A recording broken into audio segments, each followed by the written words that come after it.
Okay, I apologise for the false start there. I was told we had some sound issues, so I decided to restart our software. I'll just check in with the players. Is that any better, guys? Yes. Sounds good there. We hear you, Clem Fandango. Excellent. Right, good, good. Okay, so again, apologies for that, but we seem to be sorted now, hopefully. Fingers crossed. Right. Welcome to the Tower of Saragossa, part 5 of our ongoing storyline about the search by the Company of Light for the Tower of the Mage Saragossa. Their search began over a year in real time ago when we played what was intended to be a one-off session and just kind of spiraled outwards. So we started recording from we've recorded some of the older ones, but this storyline starts as the Tower of Saragossa about 4 episodes back from here. If you want to catch up with it, it's on our YouTube channel.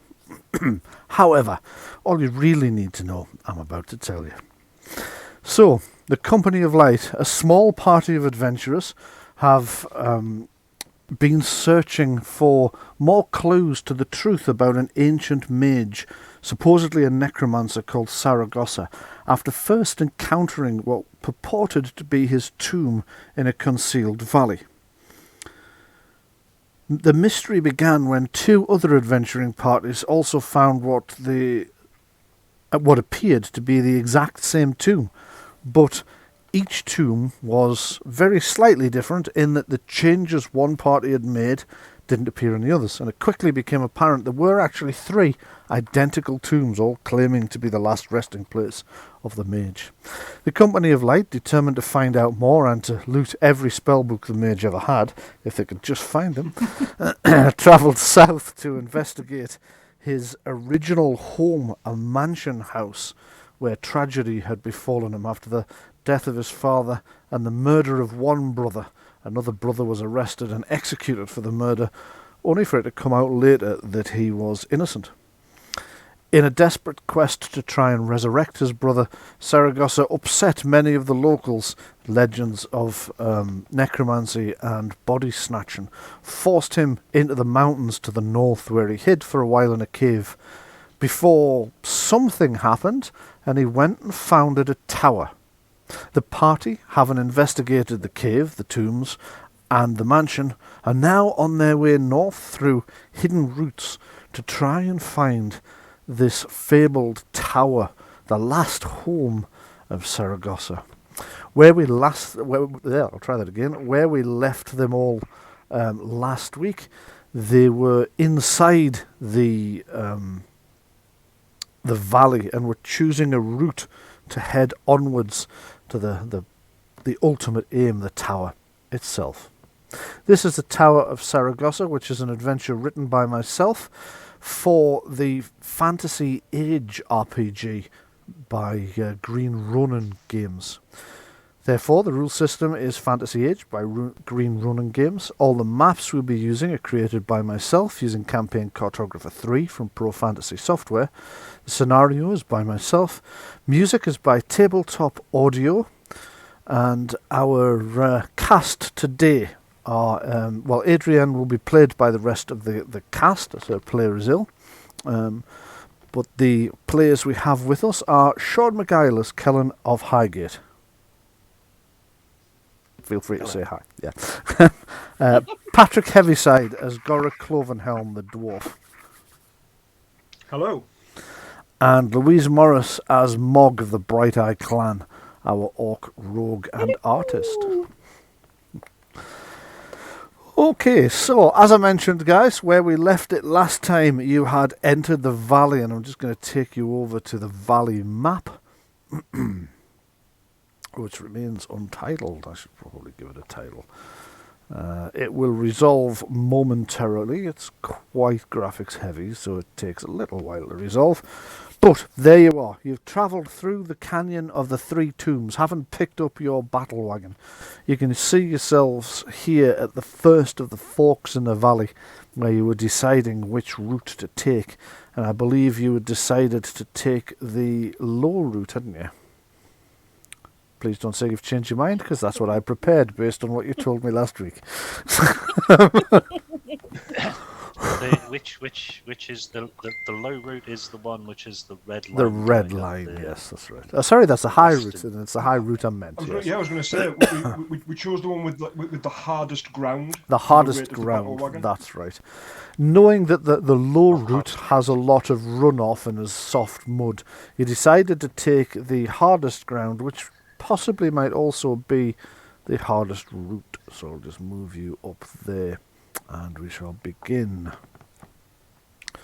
Sorry, just bear with me 1 second. I've just had 13 notifications at once. That might mean my wife's outside locked out. Okay.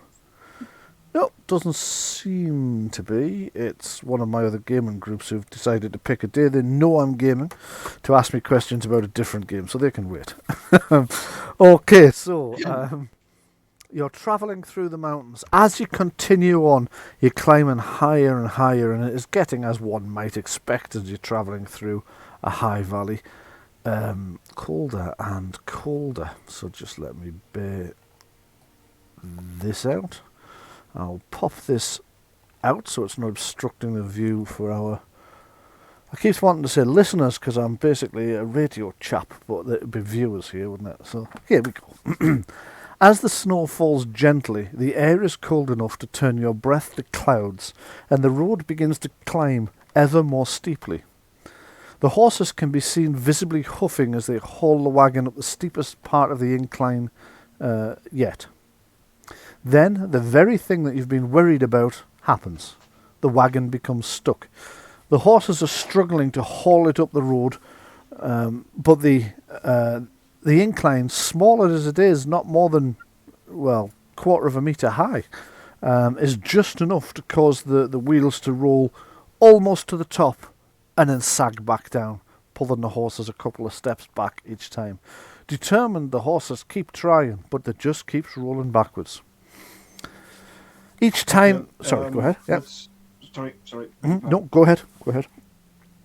I was going to say, let's unload ourselves and everything that isn't absolutely vital, and tack up the horses from the other wagon onto this team, so we've got additional pull. Oh, blast. I forgot there was 2 wagons. I've only done our icon for the token and for we've one. also got riding horses. I remember the Also- riding horses, yeah. Yeah. Also, not being funny, on your mage, can't you just light an arcane candle and melt the snow around the wheels? I don't believe Arcane Candle gives off heat. I don't believe it does, Do you no. want... You've mentioned Arcane Candle very early in this adventure. So that's... I'll warm up the choir. Hang on. Right, okay. Patrick So, has a yeah, bit of the- a fraught relationship with that spell. Just a whimsy. Yeah, Oh, let's- As well, maybe you could loudly say all of your thoughts on Arcane Candle in the direction of the wheels, and that would be... Well, it's not actually the... I'll just berate it into working. It's not actually the snow that's Right, causing let's- the problem. It's the underlying stone which is causing... You know when you're in a car and the driver's trying to get the car up onto the curb. And the curb is just that little bit high and they're just moving that little bit slow. And what happens is they keep kind of rocking. The car goes up and then down, up and then back down. That's what's happening. Yeah. Yeah, let's do the thing with we'll park one wagon and use the horses from that to add to the... Okay, that sounds like the sort of thing that might work. So you unload some of the heavier gear onto the other wagon just temporarily. You shackle the other horses onto the battle wagon as well and have the 2 teams straining together in an attempt to pull the wagon up this annoyingly small incline. If it was a large ridge, you could understand it, but it's the fact that it's, it's only, what? Well, like I say, it's about a quarter of a metre. It's not very much at all. So 20, 25, 30 centimetres. Just enough to be annoying. Would we otherwise think that this would be generally passable terrain?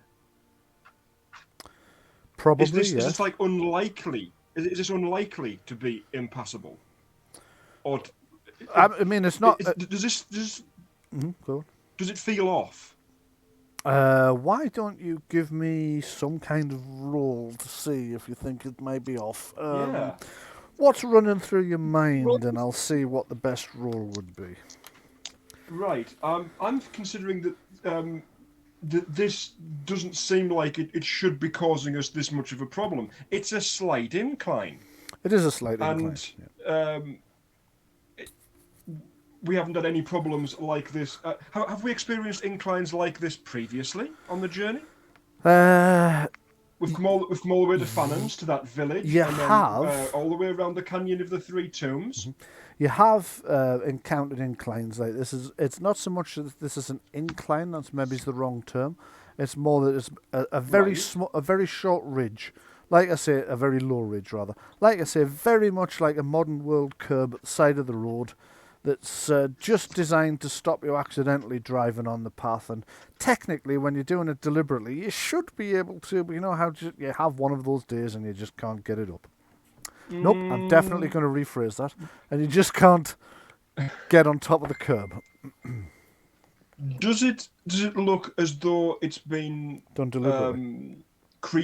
created? Has this been manufactured, or is it a natural occurrence? Okay, that's an interesting question. You're a dwarf, so you would understand stoneworking reasonably well. So I'm going to give you a +2 bonus to a... Let me think now. Crafting? Yes, give me a Intelligence. crafting test. Dexterity or whatever. Or an intelligence natural law would also work quite well. I haven't got natural law. I've rolled dexterity crafting. Is that correct? That'll do me. Aye. I'll allow it. So 12 in total then. 12 in total. Right, you're not sure. It looks like some kind of erosion, but at the same time, it's almost as if somebody's originally done this with a pickaxe and then abandoned it, and it's eroded since. So it looks like somebody was originally trying to construct something here, and then it's eroded a bit, but you really can't be sure, and you can't figure out what it was they were actually doing. So Any you won't- magical inscriptions? You can brush the snow away a bit and have a look. Does anybody else want to be doing anything while Gora's on her knees brushing the snow away? Well, I'm going to be on guard watching for anything going on external, wary of ambushes, etc. at this point. Okay, give me a search roll. Yes, you can. If you give me a search roll for Mog, and Sean, if you give me a seeing test as well, please. Okay. Kellen's fairly confident This is there's the nothing. outrun. Yes. Kellen's fairly confident there's nothing out there except snow. But that's largely because all he can see at the moment is snow. So, yeah, he's probably a little bit overconfident. Nice. Sorry, Mog. Sorry, Louise, I talked over you a little bit there. Do you want to say that again? Is there meant to be a gigantic dice? Oh, you've got 3D dice on. Oh, Are right, there? okay. Okay. Yes. I've done that. Okay. If you go into the... Actually, I might have to turn it off for you. Can you see a cogwheel on the top right? Yeah. Okay, if you click on that and yes. read down till you find 3D dice and just uncheck the enabled box, and that'll get rid of it for you. All sorted. It's still there, but I have unchecked it. But it's okay, I can cope with it, sorry. That was just a bit weird. Okay, no problem. Couple of So, minutes or so. what was Mog looking for? I was just trying to help out Gora. All right, just help and see if Gora can find anything concealed in the snow. Okay, the pair of you brush away the snow as best you can. All you can see is what look like very, very old pickaxe marks and nothing, no writing, no inscriptions. However, you find some more a little bit further up, and then some more a little bit further up, and eventually it clicks in your head that what you're seeing is somebody's attempt to install steps. Huh. But they did a Okay. very Although good job of it. Yeah, they didn't do a very good job of it. Actually, what they've done instead is made this harder to navigate than it would have been before. So you Yeah, can, when you hire cowboy shoulders. yes, you can only imagine this was done by the local council. So if we attempt to, even if we get over this first step, as we now know it to be, this is going to be all the way up. It's going to be an absolute running struggle. It looks like somebody gave up a few meters up, or somebody right. pointed out you're actually doing more harm than good here. So you think you can probably deal with it. It's just Okay. a question of whether you get I think ambushed we in the middle of this should, encounter, isn't it? Are there so there are no arcane inscriptions of any kind? Nope. There's no magical things at work. Nope. It does, As far as I however, can see. raise the question of who tried to install steps.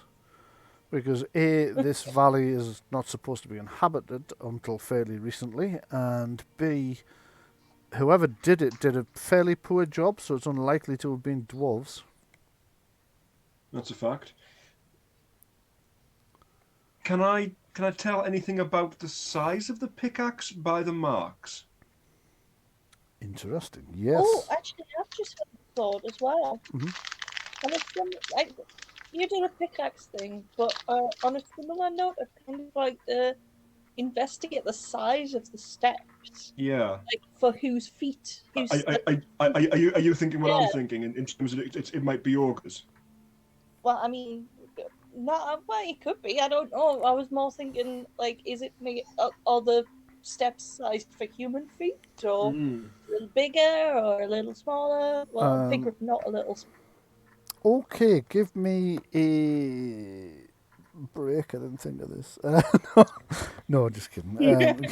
I'm just trying to think what would be the most likely test. So I think we'll go with intelligence, natural law, or dexterity craft, and I'll allow as well. I've got intelligence, cultural law. Is that Straight just a log intelligence will be or fine. No, you can make a roll too. You're asking slightly different questions, so you'll get slightly Yes. different information. Okay, Mog, you were looking at the size of the tread and the rise. Yeah. It's a bit large to be comfortable for a human. It's definitely too large to be comfortable for a dwarf. yeah. Hence the problem. Orc feet size? Yeah, orcs would be a possibility. You'd love to say orcs would do a better job than this, but you know that they probably wouldn't. Because orcs very much have that, fuck it, that'll do kind of attitude going on in a lot of cases. It's a cultural preference. They'd rather get on with things quickly. Now then, it is a broad generalisation as well, because somebody like you would have gone, I'm not leaving till these are perfect. These will survive my grandchildren's grandchildren. People will speak of the excellence of my artistic creation here. However, that's... Every last one ornately carved. Yeah, exactly. However, whoever did this was definitely very much more of the fuck it, that'll do. And it does also look as if they gave up a little bit up valley as well. Okay, and Gora, you rolled a 12. Yeah, it was definitely a pickaxe. It was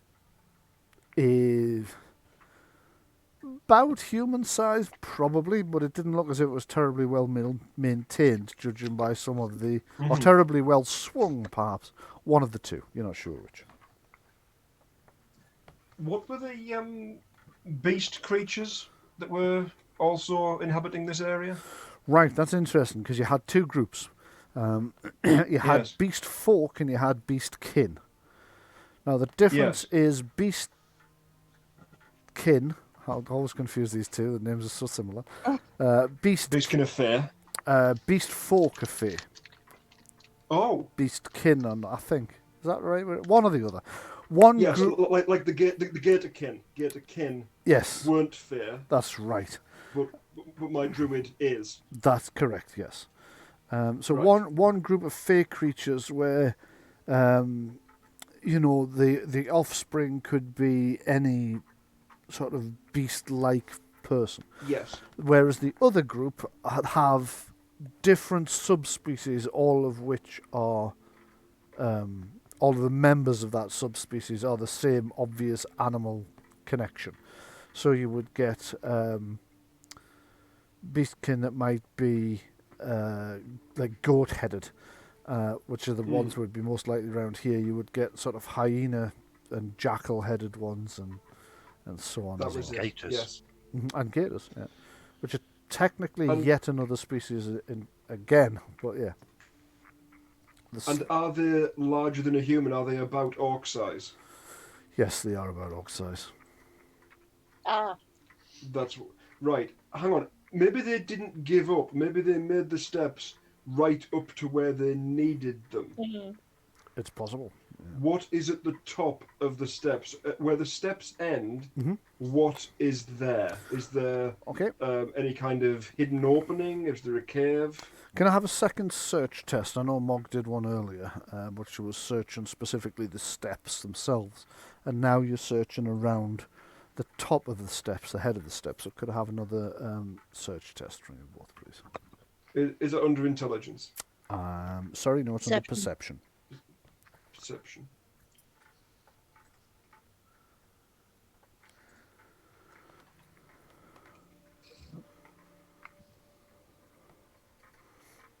Okay. 15 and 16. Okay, you both find a cave concealed, Yeah. inexpertly but concealed, in the crevasses at the top of the steps. So you're quite right, somebody cut these steps to make it easier to get to this cave. They actually, where you thought they'd stopped, they don't entirely stop, it's more of a plateau, and then up into the cliff itself there's some steps that lead up to a relatively, mostly naturally concealed cave, but now that you've taken a closer look, you realise there's definitely been some undergrowth has been pulled over that as well, at some point. Okay, I think we need to be checking around for tracks and evidence of what we might be dealing with here. Okay. Yep. And traps. Okay. Somebody make a perception tracking roll for the tracks, and somebody make a perception searching roll for the traps. And could I have another perception seeing roll from Kellen as well, please, to see if he's noticed the ambush, the possible ambush. Watch this. 666. Here we go. Or not. I think we've finally found Kellen's weak spot, seeing stuff. You can't see through the It'd be helmet. hard to see around a helmet visor, to be fair. Okay. I only have perception of 2. Right. Well, that's still not bad. Okay, so who was searching for the traps and who was searching for the tracks? I was searching for the traps. It's my specialty. Right. Mm-hmm. Okay, 19. so what you have found is no traps. The Hang on, has Mug rolled? Yeah, 19. I rolled 19. the 19. Yeah. Yeah. Oh, but that was before the. Right, okay. So you have found no traps in the area.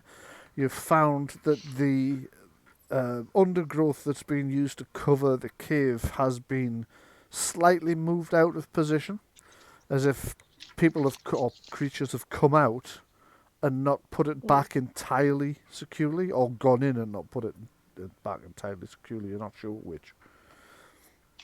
But as part of the reason for it seems to be concealed in it, and the other part of the reason seems to be to keep the cold wind out of it, you suspect they're more likely to be out than in. Okay. Right. And Gora, Talking to. Sorry. I was just going to say, what was Beg your your pardon, role you- to spot traps? Tracks. Tracks, sorry, yes. Tracks? Tracks. Tracks, I haven't yeah. made one yet. I've not yet made one. I didn't know which one I was going to do. Right. Because Gora would defer to Morg because she's the. Sorry. Okay. no, you're the tracker and searcher and everything. So whatever you don't do, Goro would make up the shortfall. Okay. Still don't actually have tracking, but I will get it eventually. Okay, That's how so Goro perceives you anyway. searching for tracks, Gura finds no signs of tracks in the snow, which means that there is at least several days' worth of snow would have been required to cover tracks of something the size of an orc or beastkin. Right. Talking to the rest of the party, it looks as though we're on somebody else's land. Somebody lives here, and they may not take kindly to us barreling through it with multiple wagons. They've made no aggressive moves towards us. Do you think it might be in the concept of diplomacy and a peaceful transition through the mountains if we were to announce ourselves and our intentions? It doesn't. Go on. No, it's fine. You finish. Well, I mean, I'm just saying, rather than barreling straight through. I think it doesn't seem like they're home at the moment. I feel like we should keep an eye out. Because obviously, they haven't. If there is anybody around, they haven't announced themselves. We should keep an eye out. If we do run into anybody, then let's try and resolve this peacefully. Then, Sean, what were you going to try and say there? Callum? I was going to agree. It's a good job we bought that chest full of glass beads to palm off to the natives as a bribe. But yeah, so we could steal their land. But no, okay. So yeah, be wary, keep your eyes out, make sure. It's if we do run into anybody, they know this area better than us, and they could actually be helpful. Absolutely, yes. Yeah. So, is there any universal, I don't know, indicator that we're peaceful and passing through? Yeah, usually just the culture. Yeah, usually just keeping your hands visibly very far away from your weapons. So not necessarily above your head, out to your sides, away from your weapons would do, or above your head where it can be seen that your hands are empty, and that it would take you a while to draw your weapons. I mean, when I say a while, I don't mean like a week next Tuesday, but you know what I mean. You wouldn't grab them in a hurry. So you should avoid keeping them behind your head, because obviously there's the old trick of hiding a dagger on your back. So you would keep them where they could be seen. Sorry, Patrick, go ahead. It's okay. A universal sign of peace would generally not be driving a war wagon through their territory. Well... Yes, there is that. Bristling with guns. we come in peace. Yeah, sorry, shoot you to do. Kill. Yes. Come in peace, shoot to kill, man. Okay, speaking of the war wagon, yeah, go ahead. Can we get the war wagon up these steps using the two teams of horses? Okay, who's driving? Kellen, you're the most experienced horseman, yeah? I don't know. I mean, has Barden not got the skill of... Yeah, Barden can drive. Yeah, I'm pretty sure. Let us just have a... Yeah, if the rest of us are all dismounted, we can actually hold the horses by the bridles, etc., and attempt to guide them. Yeah. Okay. And let's have less strain on, sort of not whipping them as to drive them forward. If we lead them forward. Okay. Is there any kind of loose stone that we could pack the steps with? Yes. To make it something closer to a ramp? Yes, there is. Yeah. Okay, so you start packing the steps to try and create a ramp. Kellen continues to watch for any hostiles. Barden's going to attempt to drive the wagon up the ramp that you've constructed. So, because there's a ramp constructed, I'm going to give him +2. He has an option of a couple of skills to use, a couple of focuses to use, I should say. So I am going to pick the one I suspect he's best with, which is dexterity riding. Let us take a look. Okay, struggling a little bit, so that's 8 plus 2 for your, so that's 10. He does have animal handling then. He does, but he's no better at that than he is at, and he can only add one or the other. Okay, so let me just check what the target is. Ah, that's unfortunate. Okay, so his first attempt to get the thing up just causes the ramp to burst apart. So after a little bit of muttered swearing, he kind of settles the wagon back a bit. You repack the ramp. He tries to approach it at a slightly different angle this time in an attempt to not do that. And he's going to make another go. Actually, he suggests, could anybody get behind? Anybody who's fairly strong, get behind and give us a shove as well. That might help. I'll do it. Okay, what's your strength? Hang on. Pretty strong, what I would call 3. 3. And do you have might as a full? Can you use what? No. Intimidation. What, you're going to try and intimidate the wagon up there? No, you can't.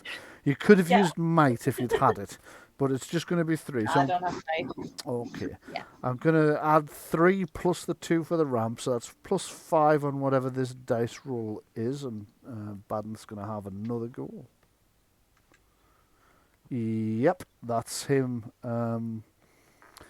So the wagon bumps up the top step, up the bottom step, obviously, and then the next one, boom, then the next one, boom, and then the next one, and it sticks on the top one again.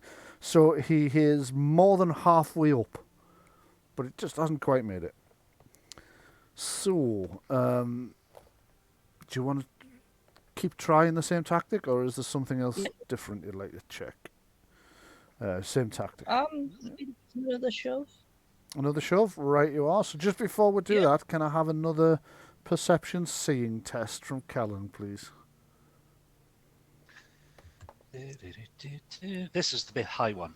Yes, this one will be the high. No, it won't. Right. So exactly the same. Yeah, he doesn't see what causes it, but he does notice some, you could hardly call it an avalanche, it's not big enough. It's about 6 fist-sized balls of snow and ice bounce down the side of the cliff and burst apart as they fall. One of them makes it all the way to the bottom. It's because it's a solid stone. All that's happened is the snow's been knocked off it as it's bounced down. But there's just that little bit of slippage down the side. You're suddenly wondering if it doesn't look deliberate. It doesn't look as though it's had any kind of guiding intelligence behind it. Not as far as could be Kellen somebody can slipped tell. up there. Yeah, it could be. Could easily be. Snowballs at us. Do you know, I was looking through me assets in the library before, and there is actually a goblin with a snowball. I very nearly put in just a snowball fight with goblins just for a laugh, but I decided against it. Primarily because Sean and I have literally played in a game that involved a snowball fight fairly recently with Chris, and I thought it was maybe a bit too soon. Oh, that was, we say fairly recently, that was 6 months ago. God, it was, wasn't it? Yeah, you're right, it was. It was Christmas. It was Christmas, yeah, of course, because that was the point of all the Christmas presents the characters were getting and stuff, and the snowball fights. God, yeah. Okay, so yeah, we're halfway through this year. We are halfway through this year. Where has it gone? Just to really give you that kind of thing. That means. How many days till Christmas, Sean? Oh, exactly. No, you don't. Much more importantly, how many days to Halloween? Yay! Yeah, less than 100. Excellent. Well, actually, not excellent, because once the nights get dark, we start to get trouble with teenagers kicking the doors and throwing things at the windows here again. So great. Okay, so you are unable to see what caused the slip. It clearly wasn't intentional, but as Kellen points out, it could have been somebody moving around up there who slipped and knocked it down. You're not sure. So he's going to be... But it could be an animal. It could be an animal. Yeah, could easily be an animal up there. You have seen 1 or 2 mountain goats since you arrived here, so you know that there are mountain goats kicking about. It could be one of them. They tend to be a little bit more sure-hoofed than that, but it does happen. Meanwhile, Mog, you're adding your 3 to the... Yep. Okay, let's give it Hang on. another go. Hang on. Yeah, I've clicked it now. Ah, Go no, on. that's right. So that's 4 is added, so it gives them up to 10. Okay, so one step at a time is bumping the wagon up the steps, and he gives it one. He uses some of those stunt points to give it one last push to see if it can get right at the top. Yes, boof. He's now on the more level in a valley is a relative term, but they're no longer chiselled into steps part of the valley. Right, what were you thinking there, Patrick? What were you worried about? Well, I was. It's an out of character thought, which I've realised my character couldn't have because it was a different party that had the adventure. But I'll mention it in general terms. That when we saw Gatorkin, there were actual alligators in the same area. That's right. Seeing mountain goats here could mean that there are goat-like beastkin. It could mean that, yes. But my character doesn't know that. Ah, okay. Make a cultural law roll. You could make a cultural law roll, yes, or a natural law roll. Mog has cultural. Yeah, I've got cultural law. I'll say that, like, you know, that's a thought that Mog could have. Yeah. If you want to take the roll. Let's go, I'll take it. It could be the shadows that whispering to Adrienne. Could be, yeah. Okay, yeah, Mog's pretty sure that this is the kind of terrain that goat beast people, beastkin tend to prefer, and they do tend to be found in the same locations as actual mountain goats, so that's a strong possibility. Hang on. There's fir trees and snow. Yes. We're not going to find a lamppost, are we? You might. You might indeed. Nah, Nia. To you, it's Oh. Is that? No, we're nowhere near that. Oh dear. I'm just going to take the alternative route off the map, the one that you're not taking. And indeed, we seem to have covered There's a blue line on there this as well. route in twice. Our route 3 seems times. to have ended up going over 3 times, so it's ended up looking like a bi-pride flag. It has a bit, yeah. Which is cool for Pride Month, I guess. Yeah, yeah. We did say we'd be. There was a prediction that we'd be betrayed. Yeah. Okay. Yep. Does anybody out of the 4 of us really like Turkish delight? Oh. Your games master does. 4 of us do. Me? 3 out of 4 of us. I did mean the characters, not the players. Does it exist? Does it exist though? Something very similar is known. Yes. You usually find it a long way north of here, though. You mean like in a desert type environment? I do. Which is, Yeah. That's possibly. Yeah, you know, like that sort of thing, sort of Middle Eastern sort of culture. Oh, yes. This is all fitting together, Isn't it? rather too snugly. And from a joke And on your point, you're starting to put some of the clues together as well. And then Mr. Tumnus comes out of the woods in a jacket and scarf. I've been a terribly naughty fawn.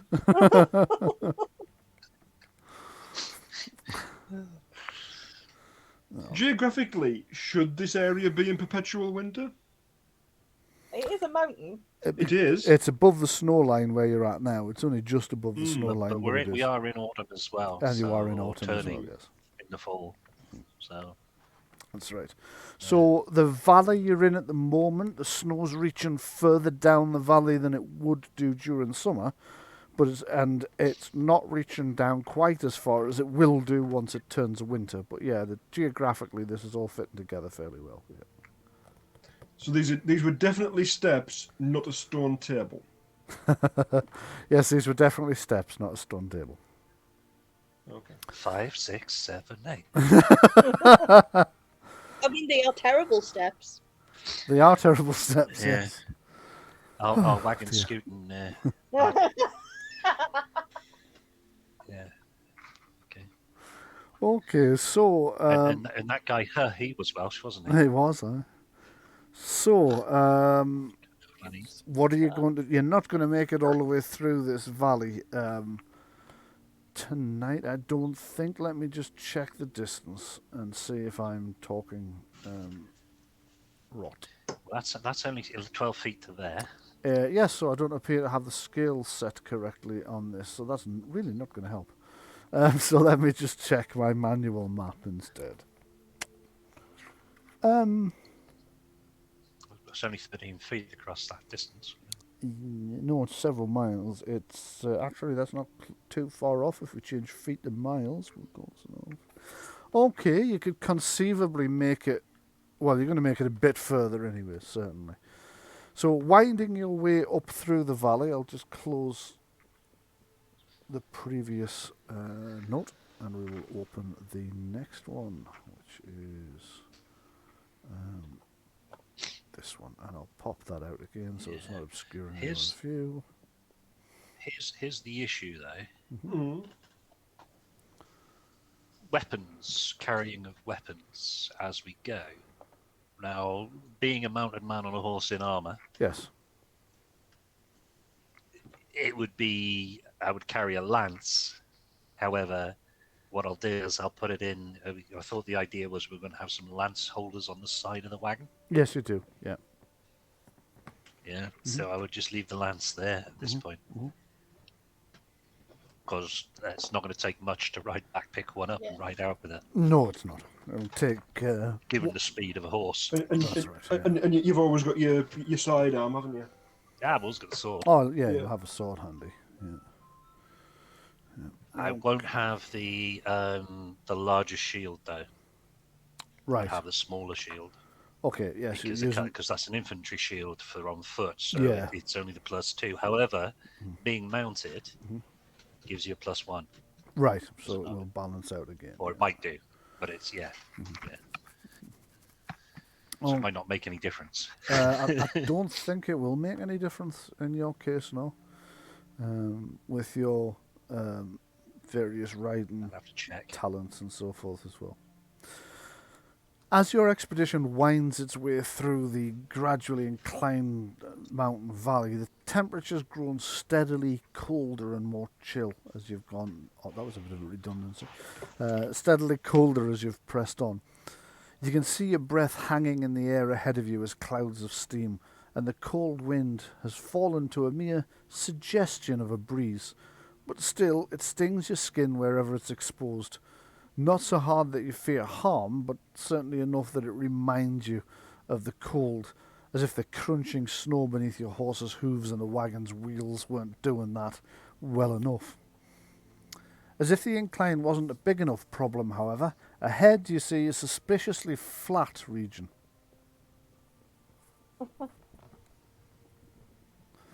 And I'll just pull you over to the map of suspiciously flat region. That's what I should have called the map, isn't it? Again, it'll take a little while to resolve. Let me know if you can all see it. You can clearly see it because it's pretty, apparently. Yep. So. Well, that's an interesting looking frozen river, isn't it? Yeah. I need to bring. We step on that. Need to bring Kellen over as well, so let me just find Kellen's character sheet down the side here. And that's monsters, that's characters. Kellen, do a draggy drag over there. There we go. There's Kellen being considerably larger than everybody else. Is there anything even approaching the likes of a bridge? And I'm looking either way down the frozen river and underneath the ice. Has the water level risen above the level of a bridge? Okay, the water level might have done. It's difficult to tell, and the what's the name isn't quite a thingy. Ice isn't entirely clear to see through, so I am going to need a perception seeing roll to answer that question for you. Well, what might augment that seeing roll is if I look on this side of the bank Yep. and on the opposite side for anywhere that there might be the kind of posts That would that suggest would sort of be a bridge top. yes. Yeah, okay. Because is that just a stone there, perhaps, or is it? Hold on, I'm going to need to. Anything that Right, ping that again. that looks a bit anything that looks a bit more carved. Okay. Doesn't look too carved to you. Also, is this just a rock or is it a fish? It does look like half a fish, doesn't it? It is just a rock, however. Okay. So you've got the howling cold wind. Fortunately, the snow's holding off for the time being, and this is definitely a frozen lake or river. You're not really sure.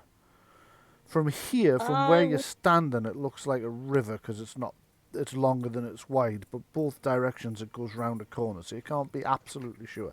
Sorry, Louise, go ahead. Right. I suspect I know the answer here, but I would kind of like to go and maybe check how thick some of this ice is and make a estimate of how much weight it could take. Okay. So basically, what we need to do is rope you up, as it were, and allow you to walk out onto it. Actually, my idea was to sort of eyeball it and see how thick it was and maybe give it a tap, not actually walk out onto it. We don't mogsicle. Mogsicle. I'm looking for I'm looking for the bridge. And you're looking for the bridge. Hold on, I'm going to pull out your characters so you can position yourselves as you. Where should I bloody find them? There they are. So we have. That was a weird boot. Kellen's That was a already good roll, on there. So there is Gora, and here should be Mog. There you go. So that's still the old Mog token. It's just occurred to me. Yeah, that's my old token. I'll get that fixed for you for next time. Use a new token. Okay. Did we not have the new token in use last week? Don't think so. Didn't think so. No, we weren't on any kind of zoomed-in map. We were purely on the big countryside map. Ah, right. Yes. Okay. Yeah, I think so. Mentioned it. Because we spent a bit of time in a village where the Goblin Carnival was, and then in like the next village on where there wasn't much of anything, and it was just one sarcastic guy selling a wagon. That's right. Yeah. That's right. It used to be a one-wagon town. It's now a zero-wagon town. Yeah. Okay, let me just. I think he might have been a dryad because he was very sarcastic. Dryad humour.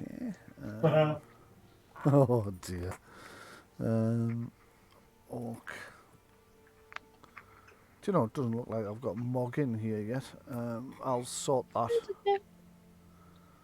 Don't let me forget, and I'll have it done for you next week. I'll put the new artist Mog in the thing. Okay, so you're taking a look at the thickness of the ice from here. Could you give me a perception seeing test, please? I don't have. That's done. Oh no, that was Gora. So I'll just do a straight perception. In fact, that's the old Gora as well now, come to think of it. So literally the only new model we're using appears to be, appears to be Kellen's, who I changed earlier in the day. So I'll have to get all the other characters updated as well. I would have thought Gora would have definitely been in, but having said that, I would have thought Mog would have been in as well. So there you go. Okay, 14. You reckon that on the whole, the ice is fairly thick. There are... Let's have a look. There are, however, some patches you're not quite so sure about. Let me just drop. That would be gems. Like you should see a slight change in a couple of places in a second.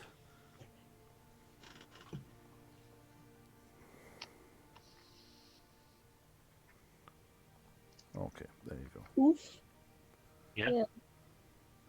You see them? Yeah. Okay, those are the places that look to you a bit clearer. You can kind of see through them better than you can, which suggests to you they mightn't be as thick, but you're not 100% sure. Yeah. Okay. What's off to the immediate east? More of the same. My feelings are, if we don't come up with a better plan, and I sort of hate this plan, but my feelings are that I should probably walk ahead of everybody else and check the ice as I go, Okay. and then everybody else can follow. I have another suggestion. Go ahead. Yep. Yeah. How much rope do we have? Plenty? I've got a fair bit, I believe. Mog's normally in charge of inventory. Yeah, it's just, Right. but yeah, let me check. Yeah. So I love these very we could lead the specific. horses across. Right. So what we could do is get the wagons up the side. Yeah. Right. If we're worried about the ice, we can unload them. We can get the horses across. We can then drag stuff across the ice because it'll slide. Yes, it will. Yeah. Yeah. Right. Yeah. Yeah. And the unladen wagons, we can also haul them across. Yeah. Right. Without the horses being attached and without risk to anybody. I would say the weight of the war wagon, even unladen, will be enough to smash that ice. Well, do that one last then. What I would like to try first of all is there a bridge? Is there a pre-existing way of getting across this that has been built? Somebody's carved some steps. Is there something more solid beneath a certain path on this ice? You can't find one. Right. I'm just looking at these lines. And I've just kind of drawn along the line. I mean, are they like just sort of lines of like tension, or like, you know, like a sort of like a crack, or? Yeah, the sort of where the ice has at some point cracked and then resealed as temperatures have dropped. And sometimes that makes that area weaker, and sometimes it makes it stronger. Where it's resealed like a broken bone. A bit like a broken bone, yes. If I were to bore down with say some fire, right? Not an arcane candle. In one, no, arcane candle doesn't give off heat, only light, in multiple colours, and it's only a minor spell. Can you cast it through ice? That's a very good question. Yeah, no, that is a good question. It can move within 10 feet of the caster, but can it move through solid objects? And I would say, Bryan, if you say it can move through ice, it can therefore move through solid objects. We can then put it through walls and stuff. See this over here, on the left-hand side. Yep. Or even over here. Right. If you were to put a small hole in there, put the arcane candle through it. Yeah. Just beneath the ice. You could walk it over. Yeah, and possibly be able to see better. Yeah. Sort of. But the first part of my plan was only to see how thick the ice would be. But that would tell you. It would. Yeah, that's a good point. Right. So, an issue with the rope thing. Yeah. I am almost 90% sure that I do have rope, but I don't know how much because it doesn't appear to be listed on my character sheet. Okay, that's unusual. Do you have it in a group inventory, perhaps? So you definitely bought rope at Fannon's a couple of weeks back before. Yeah, I've got rope, and I've got a couple of. Actually, I found my hammers. My hammers are on here, but the rope just isn't listed for some reason, and I don't know if it's just not saved. So possibly. I know for a fact that I've got a length of chain. Yeah. Yeah. For a fact, I've got a length of chain because I used it in the beast caves to make a trap, and I used it with the demon to chain up the cage. You did. Actually, I'm almost positive I also have a rope ladder that isn't on here. You do have rope ladder, yeah. Pretty certain we use that in the mansion. Yes. Yeah. You've used the rope thing is ladder I have once or rope on twice, my I think. inventory. Yeah. And I would suggest that the actual wagons would come with a block and tackle. Yes, they do. Yeah. How high are the two rocky outcroppings? Those are several meters high. They're more than double the height of Mog. Right. Quite high. What I notice here, but this is like the sort of bank on this side. Yes, it's a bank. Yeah. And we've got the same looking kind of area on this side. Yes, There's also a bit here. Yes. And a bit here. Yes. I take it all of those are the same elevation. Yes. Okay.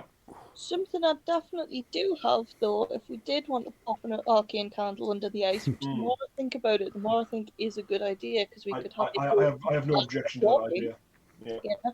I do have a frying pan, and we could heat the bottom of it like you do when you're ice fishing, and put it against the ice to get the candle under. I see. Yes. Or use some salt. I was starting to wonder. Oh no! I was gonna put a fireball down. Yeah. So, well, yeah, I feel like doing it as sort of as you would if you're ice fishing is less likely to cause any major structural damage to the ice. Of the rest of the ice, because the point of doing it that way is it only really damages the bit of ice that you want your fishing rod or whatever to go through. Yeah. That again, that does make really good sense. Ice fishing was a really weird obsession of mine as a child, which is bizarre when you consider that I have been vegetarian my entire life. But I was just obsessed with the idea of it as a child. Okay. Completely understand that. That is a little odd, but yes, okay. I've never been a normal person. No, good. That's very true. And we celebrate you as such. I'm not even convinced you've even met a normal person.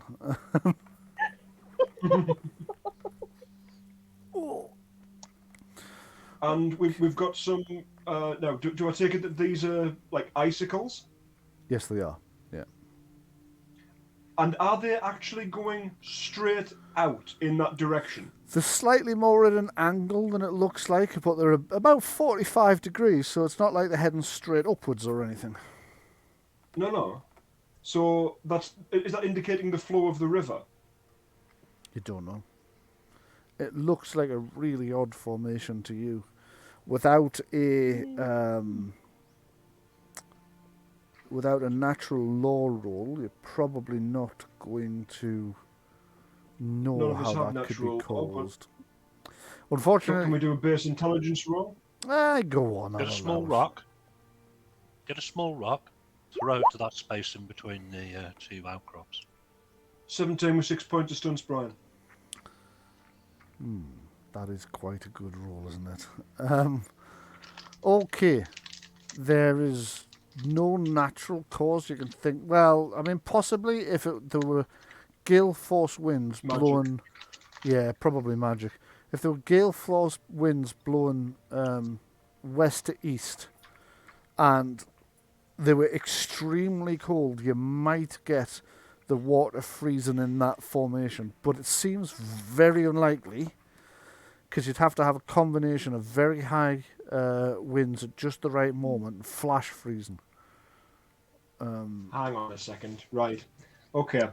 We are on the path towards the final, or possibly final home of a very powerful mage. This shows evidence of magic. It does. It's one of two things. This is either his way of getting across or his way of stopping other people from getting across. Is this a moat? Do you know, the more you look at it, the more you think it could be. Get a rock, slide it across the ice. It's the moat around the tower. Right. It's still a long way from the tower, but it does have something of the moat sort of feel to it. Right. Let's look around for any kind of inscription, because he was always big on puzzles and riddles. He was. If this is a speak friend and enter moment. I was just gonna say, if we all shout melons, do we suddenly get a bridge? I'm thinking if Kellen announces himself as a member of the Caledon family and says, "It's me, open up," we may very well get a bridge. Yes. Or we get a laugh because he's just standing there going, "Aye, open up," and nothing happens. Which I think we're far more mature than to laugh. Do you though? I mean, Are we? are you? Yes. Hush, that's me baiting him in. All right. Okay. Go ahead. Go on, say it. Say the thing to the river. Talk to the river.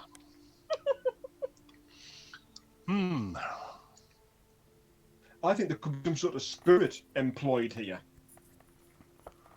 Okay. Could be a naiad.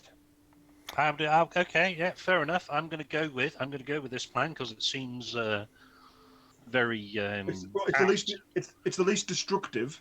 So let's start with the least destructive option and work our way through. Right. Well, this is going to be a shocking revelation for somebody. Oh, does Sister Erin not know? Don't think so. No, I don't think she does. I don't think Baden knows either. Well, hang on. Do you want me to send her off to go and do something very important? Just wander down there, Pet, and cover your ears. Yeah. Take her in the back of the wagon, knock her on the head.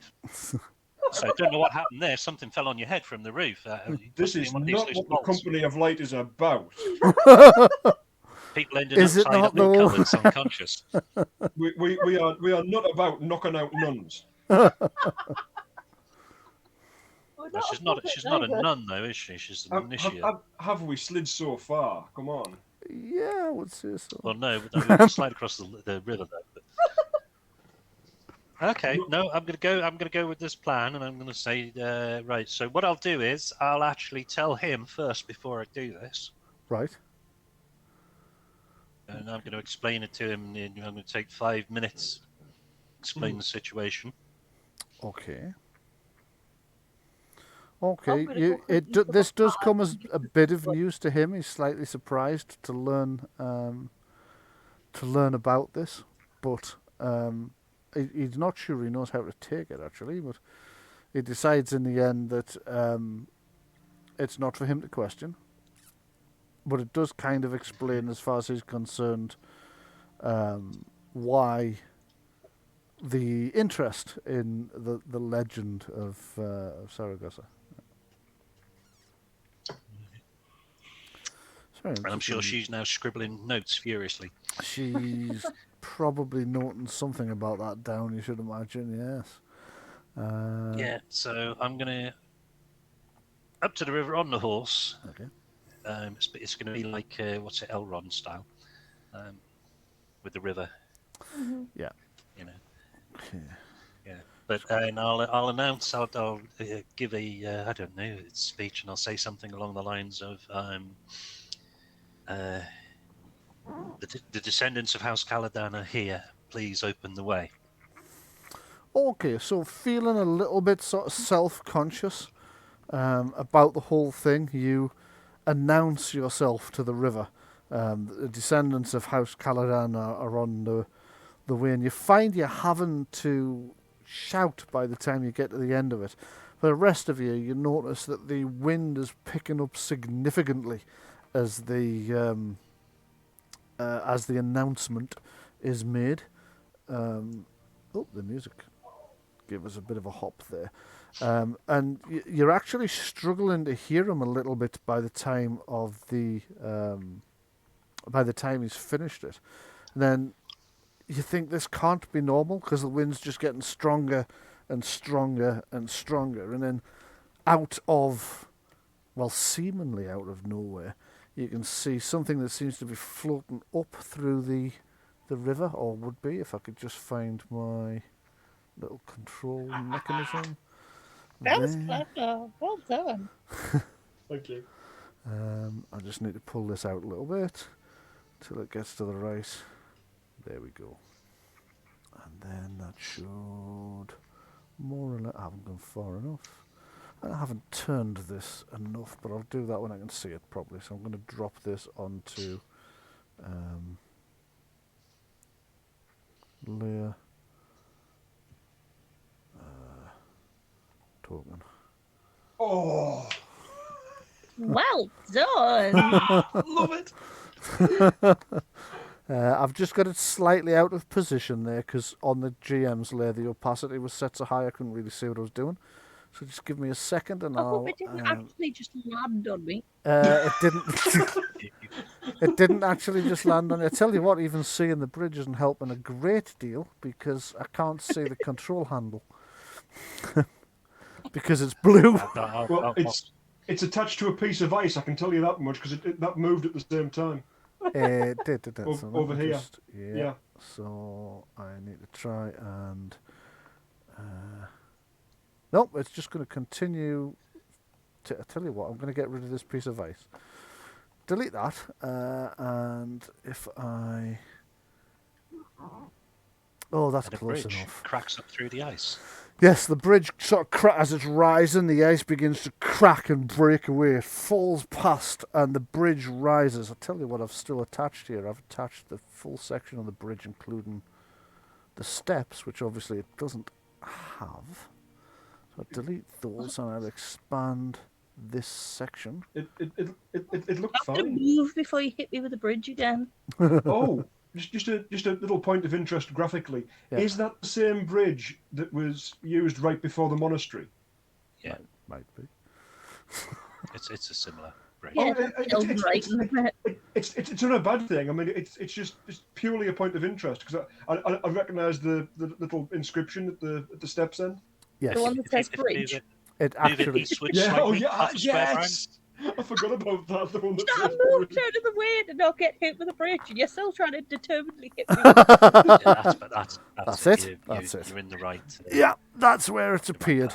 So it's cracked up through the ice, and you can see the ice is kind of dropping off it. There's little showers of water starting to fall off the side, where the force of the impact seems to have turned some of the smaller shards of ice back to water, and it's dripping.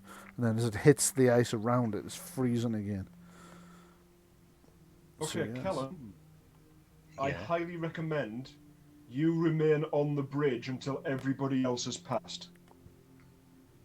Yeah, that's probably a good idea. Yeah, You don't want it to drop exactly. when the people are halfway across.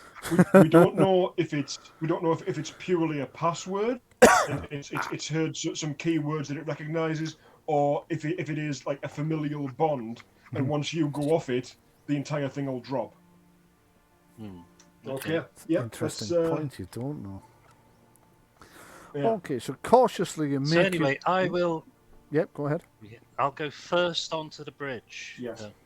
Well, I would, but if I wasn't behind it. Right, so you're going to... I'm going to try and sit... Fuck's sake, I've moved the bridge. Never mind, you're going to move straight onto the bridge. You move around the others, and you can hear the horses' hooves clacking on the... Sounds like stone to you, for all this bridge has appeared out of nowhere. And you were half worried it might have been an illusion. You can actually hear your horse's hooves clack, clack, clack on the stone.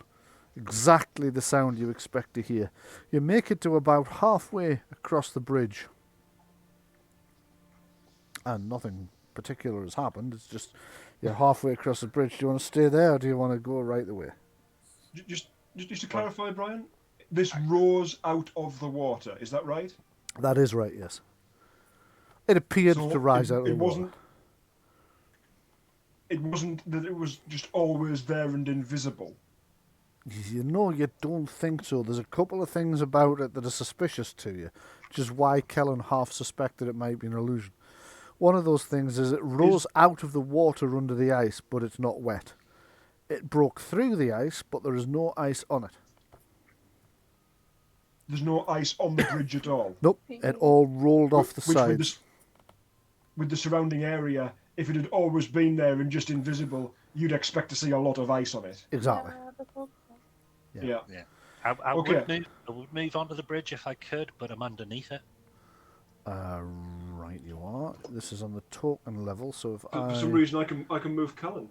That's okay. If I just Gurra is not under the bridge. right, nobody should That's be it. now. Yeah, there you go.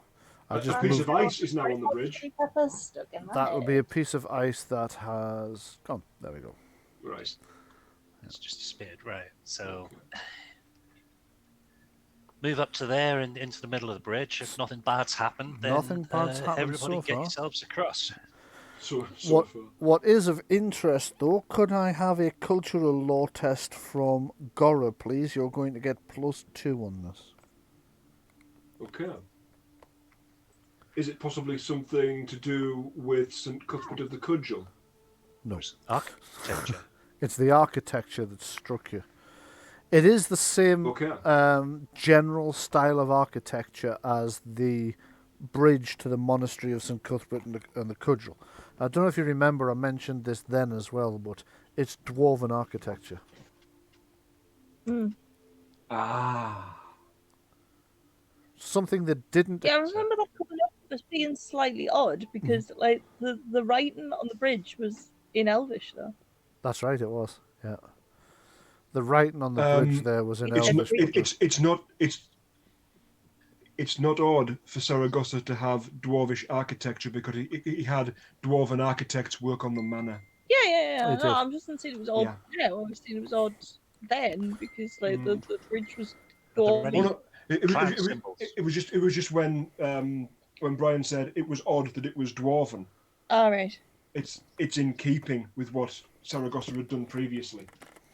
Yes, he So has what we need had. is a mashup of Admiral Akbar and a piranha. It's a saying trap. But with piranha teeth. So are the rest of you going to risk it? I suppose. I don't think there's a risk. Do you not? I'm gently sticking one toe on the bridge to make sure it doesn't fall through. It doesn't fall through. You can feel the stone underneath. Yeah, okay then.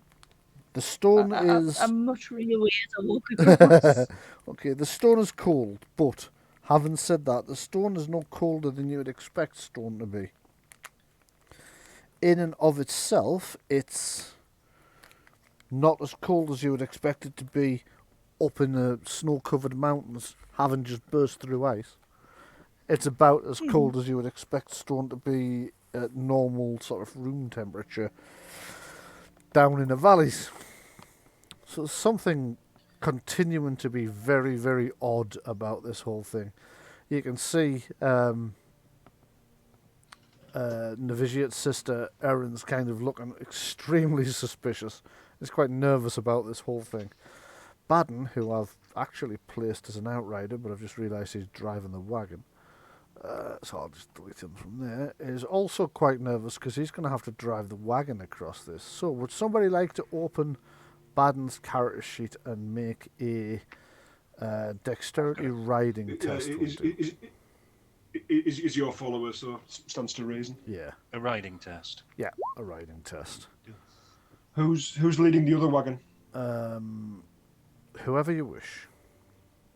Could be Erin if you want, dear. actually. Oh, yeah. Yeah. Not, Oh dear. yes. That's a fairly poor roll. Not my... Okay, so he No, jars the but- wagon slightly as he comes down across these bits of stone. You hear as the wagon goes over, and you can see there's a slight crack in one of the wheels, one of the spokes of the wheels. It's come down jarringly hard. However, it's repairable. I give him a bit of a look. Sorry. Got a Paddington Bear stare. Sorry, I'll I fix think that when we get One somewhere of those we very can. hard stairs that are reserved for very rude people. He's probably, I was going to say, he's probably not a bit shaken by the whole affair, I would say, at this point. Yeah, Having learned to revelation. yeah. What's the matter with your boy? All it is a magic bridge summoned into being by the descendant of a demonic necromancer. Have you never seen that before? Who happens to be directly related to my liege here. Yes. It's a lot to take in, shall And we him. just say that? That was Oh, purely yes. out of character, by the way. Of course, that means and him as well. because you're related to him. So yeah, it's been a bit of a day for him. Would you like to make the roll for Sister Erin as well? It's a driving test. A dexterity riding test. And this is where Adrian casts Hand of Fate or whatever it is. She could do if you wanted Right, to. you could if you want. I think we could do with some of that. Give me a sec. I've got her character sheet Okay. open. Right. She hasn't got riding. Is it under Dex? Yes. Dexterity would be riding, communication, animal handling is the other one. Yes, you can Yeah, use she probably communication. shouldn't be Animal driving- you can have somebody But you else if you Adrian- want. It's just nobody Adrian can do it. volunteered. Probably should. Okay. Probably should. Well, an 18. That's a pass. So She's giving a sermon. She's giving a sermon to the horses. yes. Summoning Oh, blessed the Taylor, bless these horses. summoning the power of fate. The fates once again answer her with goodwill. You have 5 points in the fate pool. Or I'm going to be excruciatingly generous here and say you can take 3 points in the fate pool and Baden didn't damage the wheel. Okay. Why? Hang on. Why 5 points? Doesn't it go by the stunt die +1? Yes, and the stunt die roll was 4. Plus 1 from 4 is 6. 5. No, Where are you seeing the 4, Brian? yeah, the student dice 6. I'm not seeing a 6. Oh, sorry, no, I am. It's just Hand of appeared. Fate. It's appeared above somebody else's roll on my thing. So yeah, it's a 6. So she's gained 7. Yeah. Okay. Or you can take. But yes, we'll certainly take the offer you just made. Yes. Right. Yeah.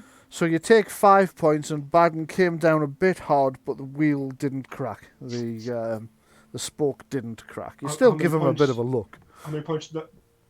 That You'd means have 4 left. you now have Four 4 left. left. Yes. Louise, are you going to keep a running total of the fate points? Yeah, 2 seconds. I'll just open a scratch pad. Well, I normally put it in the chat. I would just find it easier to have it here. Right, cool. Yeah. But yes, I was about feel to say free to. Adrienne saw Gora do the Care Bear stare, rolled her eyes, and then cast Hand of Fate and sorted the wheel out. Okay. We'll narrate it that way. Somehow fate has intervened, and the damage to the axle proves when you get the spoke proves when you get a closer look to be nothing more than cosmetic. But you won't know that for another hour or so. Eventually, you I'm make. getting all the bad rolls in now. Yeah, you can do it now to get them out of the way. Yeah. You eventually make it across the bridge and find yourself now on a section of the valley which is starting to work its way back down a little bit. So you think you've gotten... Oh, is that because we're here? Yeah. Yeah, about there. Yeah, that's right. So you're starting to work your way back down now. You're hoping that by tomorrow morning you should get your first sight of grass again that you haven't seen for a day or so. Right, quick question. Yes. As the last person stepping off the bridge, does anything happen to it? Yes, as soon as you step off the bridge, the bridge just sinks back through the ice, and the ice closes over the top of it and seals, which is the odd thing. It's as if the bridge was never there. The ice seals itself back over to be exactly how it was beforehand. You can hear a sort of sound as the ice chunks meld themselves back together. The question is, would it have still done that if both you and Baden had stepped off the bridge with the rest of us on it, or was it simply because you were the last person off? Isn't that an interesting question? Not prepared to test that. Oh no, I don't really want to test it. no. Because she could be frozen in ice.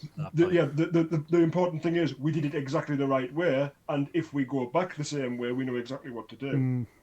This is a slight anecdote, so I'll keep it quick. But there's a bridge in Langham, which is the Scottish Borders hometown that my family or that side of my family originally come from. The other side's Turkish. And my grandfather, who's sadly no longer with us, he passed away at the age of 100 about 2 years ago, right from when he was a child, used to do the same thing on this bridge. It's a suspension bridge and it's for pedestrians only, and it flexes quite a bit. And he used to walk onto the bridge and jump up and down, so it would, so that it would kind of act like a trampoline. But the thing, when he was a child, you could kind of expect that of him. But he was doing that well into his 90s, yeah. And he would do it at common riding, common riding's like a clan gathering where everybody comes back and they literally ride around the common, and the common people are allowed to keep and use whatever land they can ride around in one day. But they also have to repair any fences and boundary markings and whatnot. And it's become just like a ritual, and people come to watch it, and there's fairs and all sorts on. So the town gets busy during this point. And obviously by the time he was in his 90s, an old man hobbling onto a bridge and then stopping for a rest in the middle of the bridge, people just used to think, oh, that poor old fella, he cannot walk across the bridge in one go, he's had to stop for a rest. And he would wait and look left and right till there was the maximum possible number of people on the bridge, and then he'd jump up and down and the whole bridge would go and then he'd just run off giggling. Why would you not do that? Exactly, yeah. It got to the point where people who recognised him wouldn't step on the bridge till he'd gotten off the other end. Oh no, it's Fergie Tate again. Just wait. Just wait till he's finished. Just wait till he's over. Anyway. So you're working your way back down the thing now. So what's going to happen is, on the way back, you're all on the bridge. I'm going to jump up down. That could be funny. I'd love to see what will happen then. So you're definitely my feet leave the bridge. It just disappears again. Yeah. As you're working your way back down now, you realise it's getting dark. You're not going to make it out of this valley and into the valley of Saragosa before nightfall. What would you like to do about that? I will just a thought. I'll tell you why I think that bridge will be inherently safe, at least for members of the Kaladin family, because Saragosa had a child. He did. Yeah. He would have worked into the magic ever so many different safety nets to make sure that that kind of thing couldn't happen. And if a child of his was jumping up and down on the bridge, that it wouldn't just disappear because its feet were no longer in contact with it. Yeah. Okay, right. Yeah. I was just sort of joking. Oh yeah. There. But yeah, I understand what you mean, and therefore, given that the actual time has moved on by however many years, many decades, said child could have children, etc. Yeah. Exactly. So the family would we may see a kind of a gentler side to his character in what we're about to see, because this is his family home as opposed to the family that came before him, and like older siblings and parents and the mausoleum going generations back. This is the place of his descendants where he's in seniority and caring for everybody else. So we're going to see that kind of aspect of him. I'm pretty certain. What if we get to this valley and there's actually a thriving community of people? I fully think that there's every reason to think that this tower might still be inhabited. And there's like a village and what have you. It's just okay. New Groomsbridge, perhaps. Cannibals. Anyway, children of the Saragosa. I mean, corn. So, Bryan, I think you said how we're going to manage for the night. Yes. Yeah. Are you going to risk trying to cast Arcane Tent? You're going to cast Arcane Tent? Okay. I was about to say, let's look for somewhere safe to camp, but then I forgot you had that. So yeah, let's do that. Do you know, I think this is the first time you've used it. It is. I thought it was. No. Okay. This is the one protection spell I didn't have when I had the other protection spells before we went down tomb number 3, But between coming out of there and going back to Fannon's, that's when I had a chance to study the book. And you gained it then. Okay, so because of that, I'm going to have to look this one up because we've never used it before. So I'm just opening my rule book. New. I failed to cast that, so I'll take off the points and try again if I may. Hold on. How many off are you? 3. Because you can have some fate points if you want. You can. There's 4 in the fate. That would. Sorry, 2. You're right. I'm reading the spell power. Yeah, you'd only need to use 2 out of the 4. Remember, they're going to disappear by morning anyway.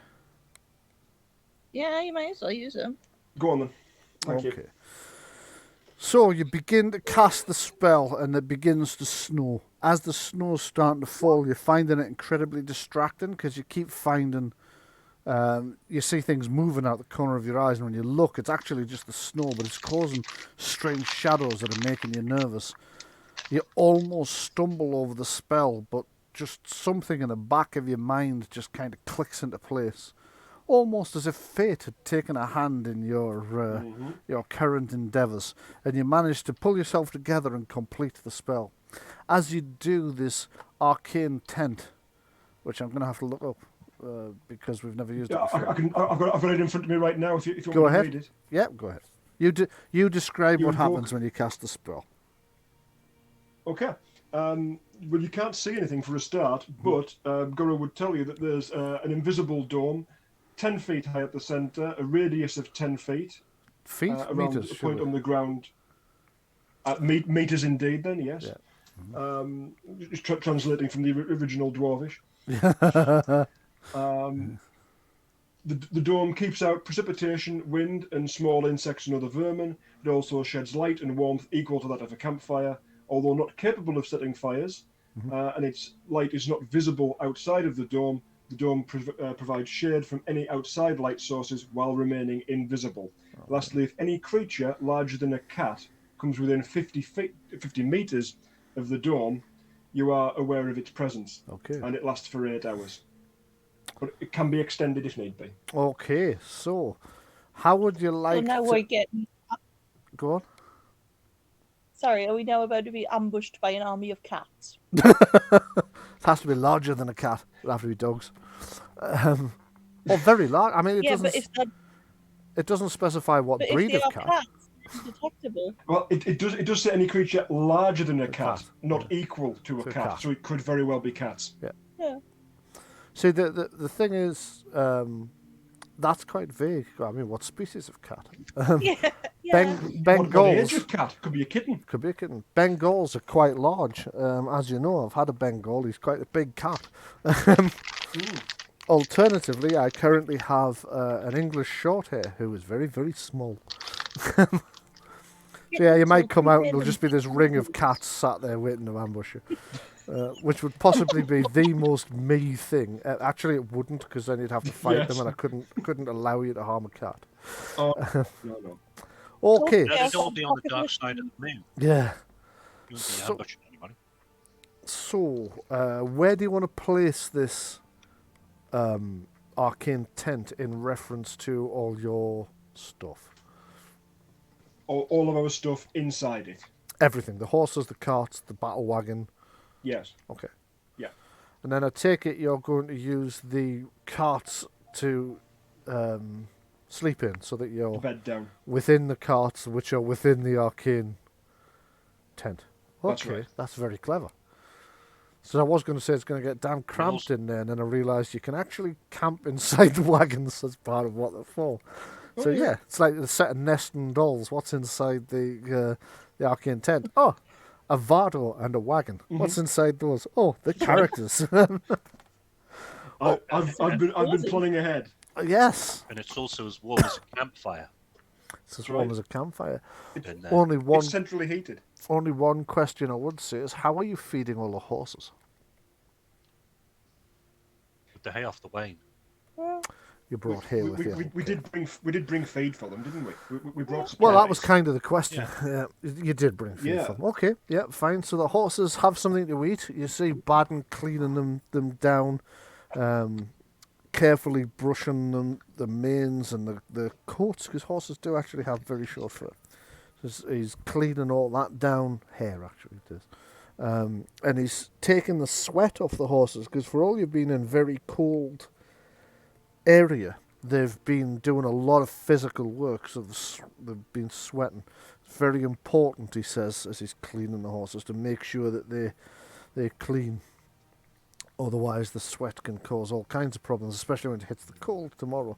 He's still talking about horse care when the rest of you just completely lose interest.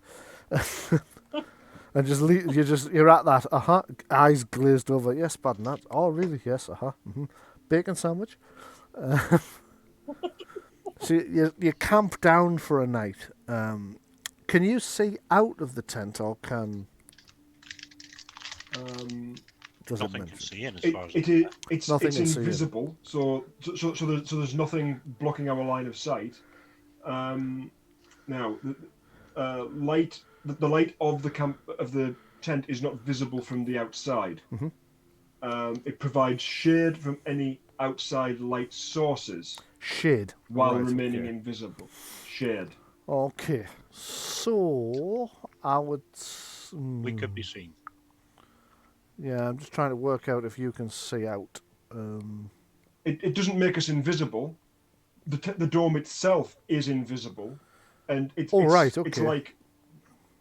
Yeah. So you're still visible. Okay, in that case, if they can see in, you can see out. Could I have But we're not illuminated. We're not illuminated. No, that's but okay. We are as visible as we would be making camp with no fire. Yeah, but you keep answering a question I'm not asking. I'm not asking if things can see you. I'm asking if you can see out. Right. So, and we've got to the answer from that now. The dome is invisible. So right. I would say we could see out because there is nothing to block line of sight. Yes. So the only thing that concerns me is the fact it provides shade. Yes. Okay. That's not a problem. Make of that as you will. I will do. But like I say, I'm starting to get information back that's not answering the question I'm interested in. So, what I'm going to ask you to do now, because I also got the information I needed, could I have a perception seeing test from everyone, please?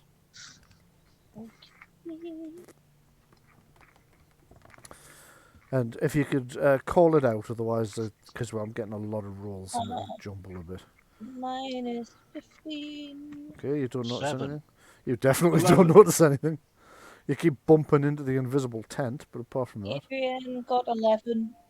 Okay, so nobody's noticed. That's fine. Okay.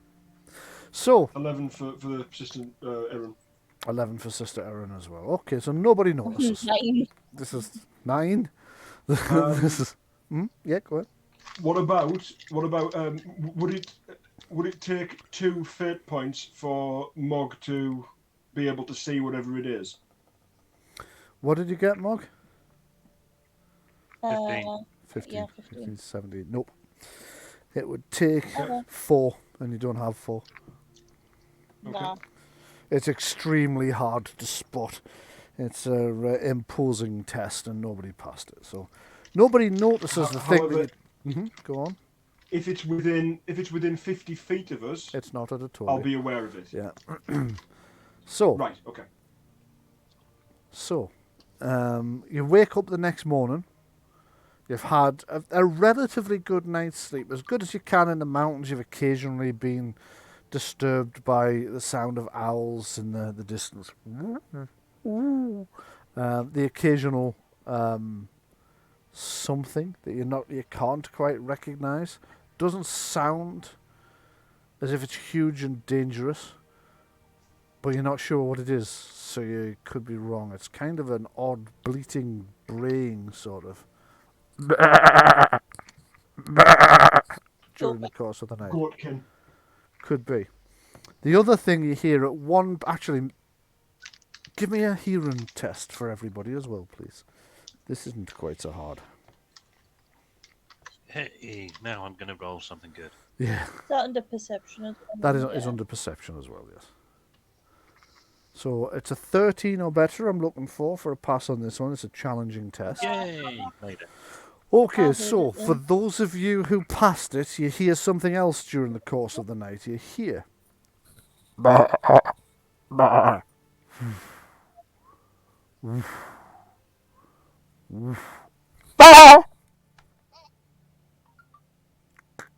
Dog? That sounded like wings. Didn't it? Oh, it could be. Gargoyles. Oh no. Whatever it was, it shut the goats up.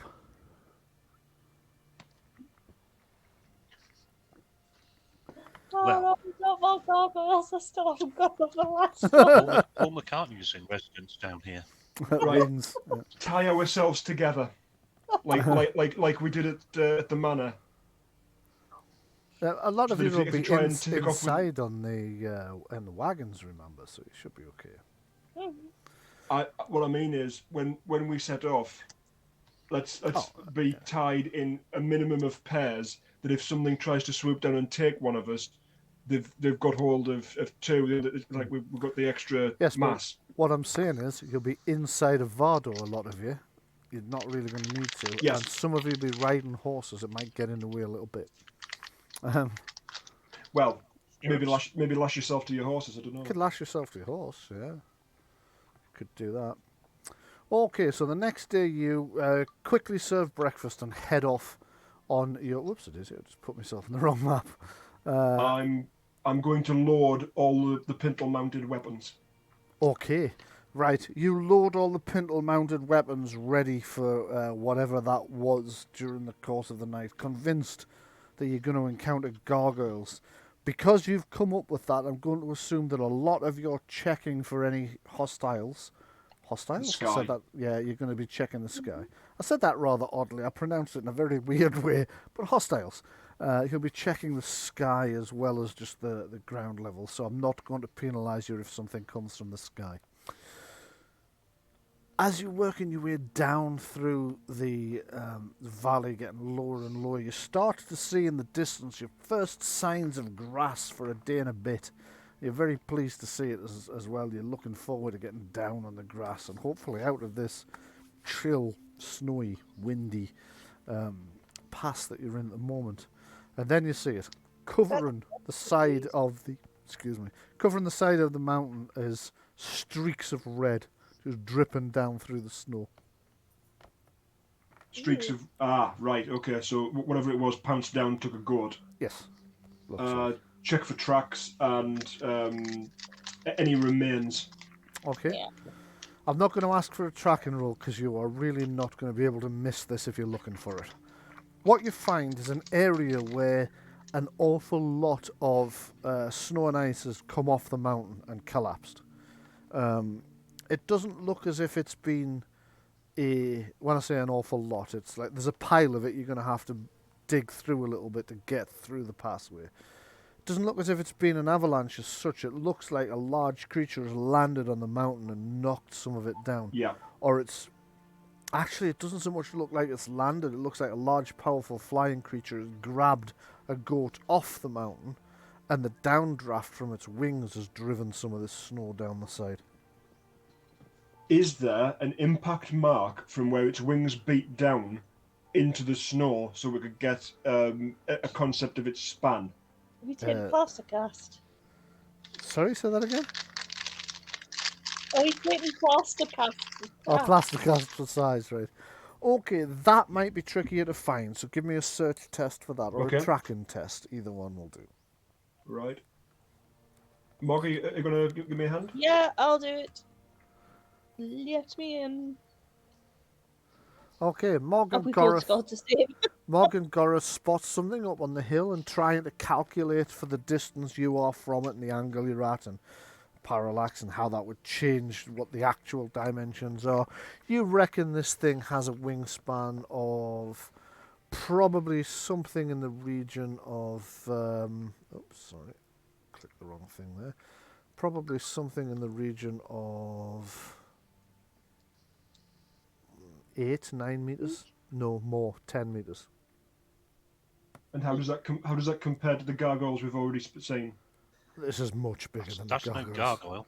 Yeah. much bigger than a. Well, I don't remember a specific measurement for the gargoyles. To give you an idea, 10 meters, which is your lower estimate for this, is 33 feet. So, wow. Okay. Yeah. That's much bigger. Yeah. Are we talking like a wyvern, possibly? Dragon? Yes. Those two options could very well be on the table.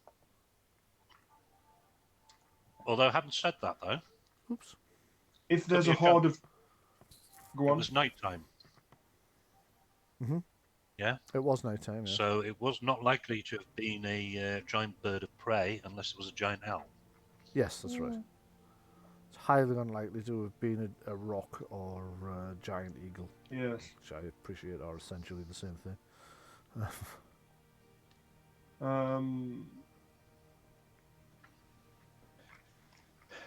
think whatever it is, we probably shouldn't be standing out in the open. Do you know? Fact. That is the sort of thing nocturnal. That it might. Yes, might be nocturnal. It might be. Don't want to take that risk. I'm green. I look like food, apparently, to everything. Eat your greens. Just remember you've got those healing potions. Right. Well, the funny thing is, let's just push on. Mm-hmm. Yep. Push on and watching the skies. Yeah. Okay. In that case, I'm going to take you over to the next map, and I think you should be able to see because it shouldn't be set on. There we go. You see it? Angry trees. Oh, I saw the shadow. Oh my god. Oh, that's beautiful. That is beautiful, but also What is that? What is that? What is that? What is that? Oh, you spotted it. The tree. Oh, there's several of them. What the flip are those? Another one. Is it an imp? It's something very similar, and realizing that they've been spotted, they immediately take to the air. Three. And with a sound like cracking ice. Methods, yes, exactly, well spotted. The sound like cracking ice, they lift off and start swarming towards you from multiple different directions. And I think you know what was well spotted, sorry? The methods. Sorry, methods? Methods. Louise clearly knows what they are. She was the one who said it. Yeah. Sure knows what they are. They're kind of like an imp. Sort of, Can you enlighten me, please? That's sort of like an elemental imp. They are very similar to an elemental imp, yes. Tend to be a bit on the cackly and evil side. If you would like to go ahead and... playing a game... Sorry? Now, we baptise the battle wagon. You baptise the battle wagon? If you're playing a game with both imps and methods in, they're usually a different colour of the same sprite. Right. I've got you. Yeah, that's right. That's absolutely kind of unfortunate that the sprite is both a computing term and a mythology term. It is, yeah. Now then, you spotted the methods that I've placed, which came as a surprise, because when I was placing them, I was finding it difficult to see. Your eyes are better than mine. However, did your characters see them as a different question? This one's up here. Yeah. Did your characters... Oh god, there's 5 of them then. Did your characters see them as a different question? Because when they're sort of parked and waiting, what they look like is a cluster of icicles. So I am going to need a perception test to see whether the party members were surprised or not. So go ahead and give 17 with 6 points of stuns. Yeah, you did see one. You absolutely saw one. As you and I would immediately alert everybody else. As you looked up to see the dragon, you kind of panned your eyes past the tree and thought, the fuck's that in the tree, and spotted it. So, if you're going to immediately alert everyone else, and with that many stunts, I'm absolutely going to allow that. Everyone can just go ahead and make a initiative test, please. And I'll pop Everybody else scored 15. Yeah. I scored 17. And I got 6 stunt points on mine. Yes. See, told you I was getting rid of the bad rolls. Yep, you got rid of the bad rolls there. Okay, let me scan I would down roll initiative. I don't see me. Yeah, we haven't got sprites to we haven't got tokens to roll initiative in the normal way. So are you going to put us in manual? Bear with me a second. Just let me get your tokens on, and then we'll go. Sure. Actually, Sorry, we're just very excited right now. Yes. Of course, no, that's entirely understandable. I just want to get me ice method thing up so that can be working on opening while I pan your characters across. So, who's not on the board? Everybody except Kellen. So I will move Yes. Adrienne, and I will move Gora, and I will move Lunch. Thanks. And Baden, and Sister Erin, who's technically driving the wagon I haven't put on yet. Well, never mind. Worry about that later. So go ahead and place them as they would be at the start, and then make your initiative rolls, and I'll work my way around the cute little impy things, the ice methods. Sorry, I just jumped the gun and rolled Adrian's initiative already. That's okay, as long as somebody's got it. Do you want to be orking rather than manning? Do you want to be orking a pintle-mounted weapon? Yeah, go on. I will do. Where's best to place me for that? Still on the wagon? Somewhere on the wagon, certainly. Yeah. So now I don't think we've got the stats for those weapons, have we? They'll be in your rulebook. It's a blunderbuss. Right. I can read them out for you in a second if you need me to. Well, I've got the arquebus and blunderbuss in my sheet. That's fine then. Yeah. Yeah, I'd just say just roll it as the dice roller rather than filling it in on anybody's sheet. Yeah, you could probably just do it that way. It might be easier. I'm just gonna... Oh, well, you could have a character sheet for the wagon. That would be good. With zeros in for the I skills. was actually thinking of putting a character sheet in for the wagon as well. Did I add that one? How long before the wagon develops a personality, though? We've made it out of mystical pearwood. Sapient pearwood, yes, indeed. Please state the nature of your battle wagon emergency. Okay. As long as it doesn't start to sing. Yes, quite. Would you add perception to a blunderbuss? Damage-wise, yes, you do. Yeah. Okay, I'm just going to add the rollable table for the battle round tracker, although I have a suspicion we probably don't need to worry about that. Actually, I'm not going to bother. We don't need to worry about how long this is going to take. It's not like reinforcements are due for either side in the middle of it or anything. So I'll just organise the into. Hang on, I don't think I've done. You have. I haven't. No. Beg your pardon. Hang on.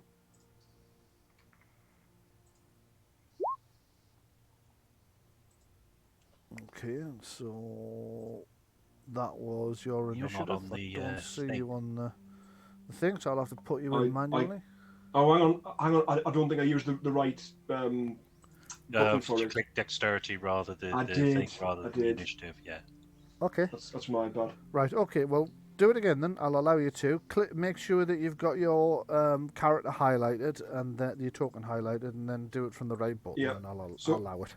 So it's the one on the right hand side of the sheet. Is that correct? Yeah. The one that says it's that initiative there. Yeah. As opposed to the focus under dexterity. Both should still work though. Yeah. Now, at the moment, my initiative says blank. Yeah, and I can't type anything into it. No, you shouldn't do. You don't need to. You just need to click it. It takes account of everything. Yeah. I just click initiative. Yep, that's taking into account my. Focus.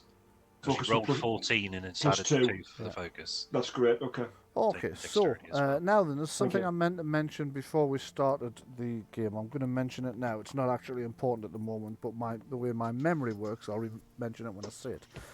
A couple of weeks ago, we discussed what we were going to do about experience and, remember what we talked about. And I said we might introduce the serendipity rule. We're probably not going to use serendipity because it doesn't actually fulfill the things Louise and I discussed, and it's a lot more complicated to do than I thought it was going to be. So we're going to fall back on Sean's suggestion, which was activating the thingy points. I forgot what they call it. It begins with a C. Conviction. Thank you. Conviction points. So at any point, you can, when you've got a moment, just add the conviction box to your character sheet. They will start at 0, but we'll start adding to them from now. So it is Kellen to go. I'll tell you when you get a conviction point. You don't need to worry about it. And I'll tell you at the end of this adventure, once we're off air, what they do as well, unless you get one and it's likely that you're going to need to use it. So, Kellen, to go first. Does conviction start at 0? Conviction is going to start at 0 for you, yes. Yeah. Right. And some versions of... Goes across... Sorry, say that again? Every time that shadow goes across, my heart's in my mouth here. The shadow's supposed to have stopped by now, because it's not supposed to be looping. It just flew through twice. It did. Yep. Yeah. It should fly through 3 times and then leave to go hunting. Okay, Kellen, what would you like to do? None of these things are within, was it Lance reach, are they? No, not yet. As soon as they get a go, one or two of them might be, though, if you were wanting to hold. But that's entirely up to you. I would definitely do that then. I would just hold my turn. Okay. I'm ready to charge at whatever comes Okay. out. That's not a problem. And you do realise as a minor action, whatever horse speed is, I can double it. Did you know that? I did know that, and that's also reminded me of something I haven't mentioned yet and should have done, and that is that on the ice, everybody's movement is half. Because you're kind of on the... Oh, you're not actually on the ice. You're on the snow at the moment. No, Yeah. Forget it. You're fine. Your movement's not going to be impeded in any way. There's a patch of ice there, though, obviously. And there's another bit down here. Yes, if you wind up leave on this the ice, rock. then it will be halved. I have a slight problem with the turn order in that it's not allowing me to advance it by any method.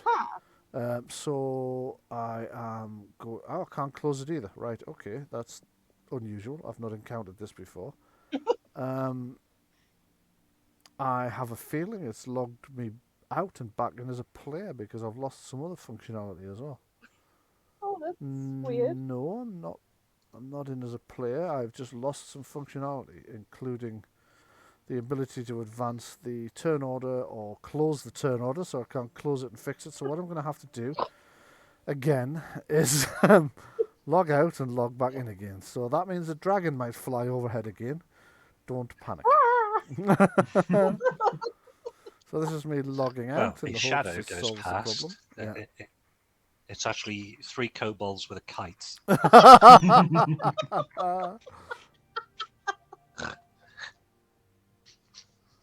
Okay, that hasn't helped. Or a hang glider. There it goes. I still can't advance the Oh god, turn order. it could be that. Was it in the film Beastmaster where that guy kills a giant moth and then uses it as a hang glider? No. It wasn't Beastmaster. It No. might have been one of the follow-ups, was which we all pretend didn't happen. Guys, I'm still lost a lot of functionality, so I'm going to completely exit the game and come back in. So I do apologise, but let's see if that fixes all the issues. Because currently I can't do anything with the turn order. Obviously, you'll still be able to hear me because we're not processing the sound through Roll20. It is odd. I can't remember having this issue before. I've never seen that before. No, this is a new one. The almost 1,000 hours I've been playing. Right, on Roll20. there we go. My functionality's back. I can see the buttons that disappeared. So, I now can't see the map. Oh, You have God. to wait for it to reload. Yeah. It's just white. Well, to be fair, it is snowing. It's a whiteout. There we are. Everything's there. Right, so I can push this button that disappeared, and this ice method over here is going to fly in to attack. Oh, bollocks. I'm going to have to open the method's stats again, because that'll have closed I guess the down. dragon. Dragon again. Oh, look, dragon. Back again. It's getting lower. It is. It does seem to be, doesn't it? Ice method. There we go. Okay, so let me just see how far the ice method can move. I think it's about 13, and it is. I'm just going to close that. It's a bit of a flap. And yeah. 4, 5, 6, 7, 8, 9, 10, 11.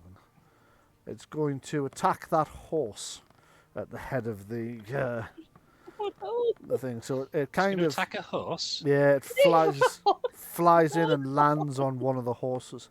Actually, from there it will see whoever's driving. Who's driving the battle wagon? It was Baden, wasn't it? Baden. Okay. In that case, it's going to move in with the rest of its actions. Going to fly in and attack Baden instead. However, you were holding your lance attack, weren't you? So, although you did say your lance was stored on the wagons as well, so it would actually take... But we've crossed the bridge. It's a different day. Okay, yeah. That was why we're on the other side of the bridge only, as far as I was concerned. Okay, I'll allow it. I'll allow So, it. is it possible for me to intercept it Yes. over here? I'm going to say yes, the two of you will meet there. If somebody just yells a 1 and then it's coming, you gallop round and charge at it with a lance. And I think this is the first time we've actually managed to do a mounted attack from you, despite you having a lot of specialties in this. Oh, this is right. So heavy lance charge, right? Yeah. Mm-hmm. Roll a hit then, yeah. Yep. 16's a hit. 16. Yeah. So it's flying down initially to attack the horse, and then it sees that Baden's on the front step, and it turns to go for him. Doesn't immediately see you coming as you gallop in from the flank and twat it with a lance. Go ahead and roll the damage. Oh, right. Yeah. That's quite a lot of damage. Attack with a lance in that situation. That would be a charge maneuver, I would take it, as It would, being yes. my action Yeah. at that point. Yeah.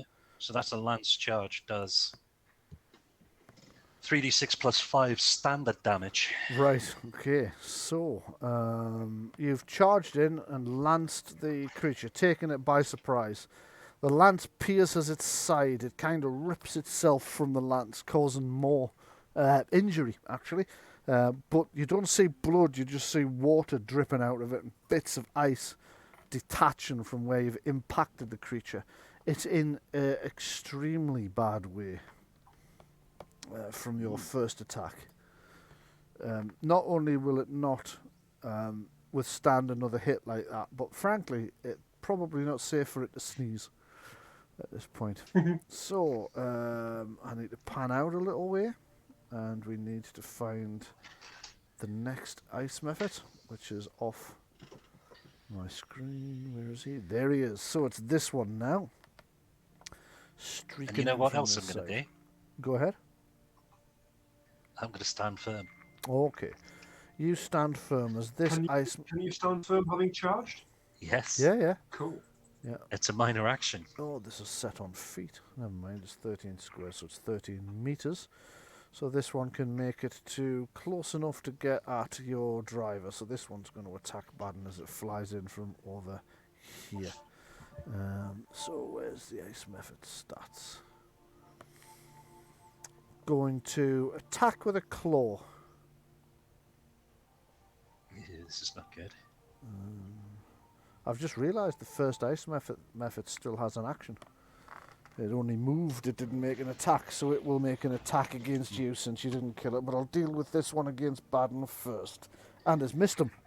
So it comes flying in, tries to slash him with a claw. He ducks. And it just splinters some very tiny bits of wood off the front of the brand new battle wagon that you've just had bought.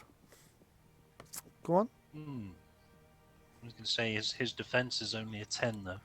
Yeah, well, it's only rolled 10. Oh, actually, yes, that would still be a hit. But does he get cover? Sort of partial cover. Yeah, he gets partial cover. That would give him a +1, so he's all right. It's hit the wagon instead of him. This one, however, is going to blast Kellen with a icy blast. So it's going to breathe ice all over you. Its big pointy snout just kind of opens up, and this blast of icicles comes straight out of its mouth directly at you. So, let's see. Oh, actually, it What doesn't does it need need to do that? it's just a standard attack. It's actually an area effect attack, but I'll roll anyway to make sure it's laying it down in the right area. So it's hit you. I'm not going. Is there any avoidance, or is it a? There is a save and throw coming up. Yes. So if you could make a... Oh, actually, there's not. No, sorry. It's just down to your defense. So, yeah, I did need to make a 2-hit roll. So it's rolled 19. Is that a hit?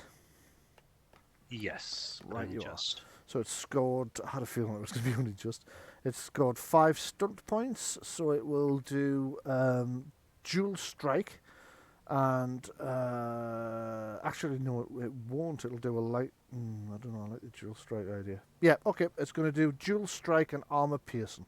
So it'll armor pierce you, and then dual strike whoever's closest. Actually, there's nobody close enough. Oh, shit, right, okay. Let me rethink that. It will do a lightning attack then, so it'll have to make a second roll. Let's get the damage done for the breath weapon first. 5 damage. That's not going to get through your armor because it didn't use the armor piercing in the end. I switched to the lightning attack, which in retrospect was a bad idea, but I'll know that for future. It has missed with its second attempt to lay down some icy blasts on you. So it is Gora to go next. What would Gora like to do?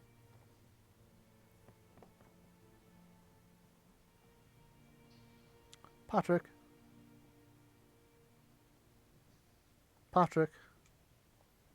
Anybody? I had myself muted, so I did wonder why I was being ignored after everything I've just said.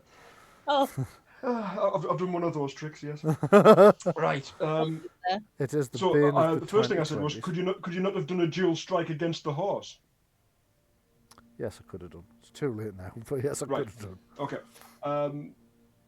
The second thing I'm going to say is, or the first thing my character's going to say, I'm going to shout to Kellen if he can hear me.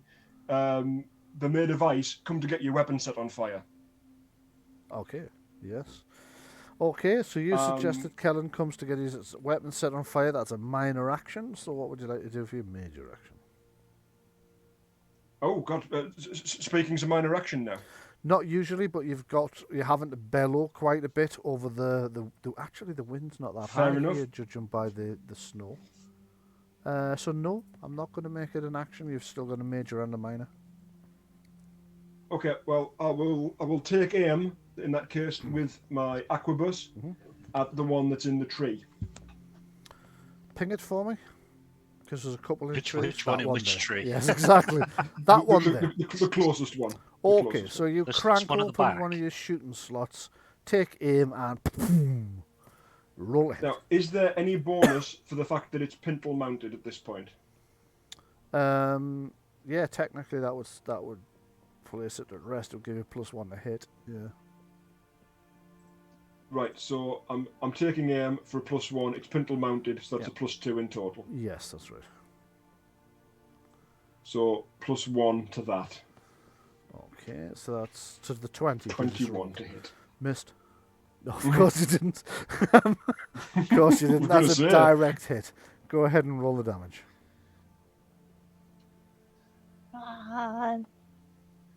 What stunts are you going to pick for that? And what stunts are you going to pick? You've got 4 of them. Yep. Have a look, see. You could do an extra dice and knock prone, or Would it be a flying creature that would be advisable?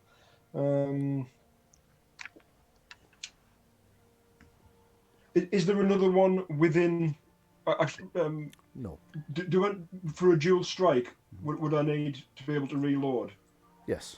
no? Oh, sorry, no, not for a dual strike. Oh, Not No, for a your dual bullet strike. penetrates both targets Yeah. effectively. It's hit Right. one behind the other. There's not another one in range. There Though. there's not another one within range. Okay, so It's got to be within 6. Well, For a lightning attack, That's you'd a have needed question, to Bryan. reload, but not for a duel. Yes, go ahead. that's a question though. So if you fire, is it an aquabus that you're firing? Yes. Yeah, I don't know. I mean, that whole thing about dual the dual strike rule, which do the targets need to be lined up for that to actually affect when you're actually shooting? Depends on what you're firing. If it's going to be a direct attack weapon like an arquebus, then yes. If it was a blunderbuss, no, because that fires a spread. Well, it could ricochet though. True. It could. Yeah. True. It could. The bullet could be turned by the target. Yeah. None of which matters because there isn't another one in range. So this is true. And all it says is within 6 yards of the primary target. So 6 meters of the primary target. Yeah, there isn't one within 6 meters. So you're gonna have to come up. That's okay. Right. So I think what I'll do is I'll do mighty blow for an extra 1d6 of damage. Of course. Yeah. And I'll knock it prone. Okay. Roll the extra damage.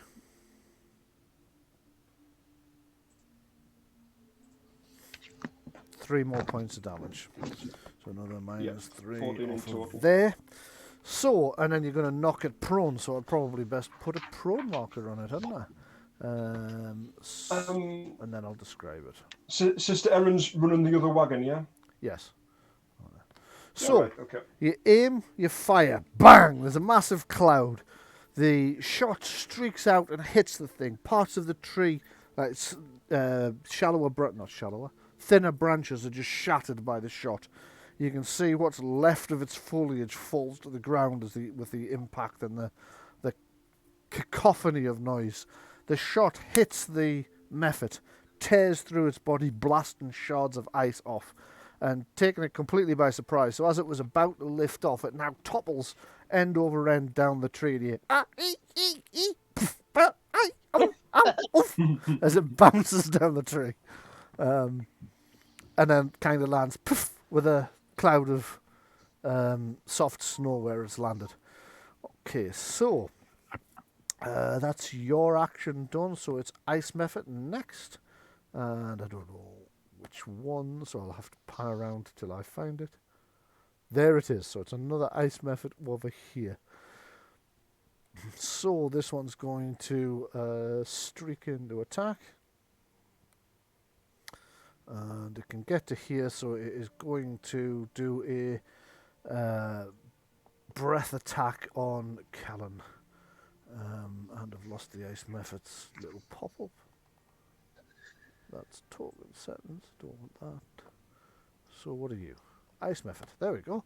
Ice Mephit, breath weapon, gush. Right, so the ice is kind of blasted around you, but you managed to duck behind your shield, so you're not taking any damage from it.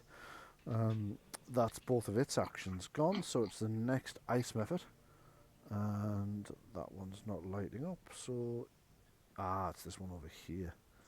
Okay, so having seen the shot opening up from the side of the wagon, it's going to fly in and breathe fire in through the gap that you're firing at. Not fire, sorry, ice. This blast of icy cold iciness is going to blast in through icy cold iciness. Icy cold iciness, yeah. Had a bit of a brain fart there. Good with words, writer. What can I say? Oh dear. Right, so everybody inside the wagon whose defense is less than 17 or lower has been hit. Well, not everybody inside the wagon because it's attacking from the flank. So let me just see who. So that's I knew one of us was possessed by now. Gora and who? As Gora and Mog have been hit by the icy blast. Okay, so each of you will take the same damage because I'm lazy. 7 damage.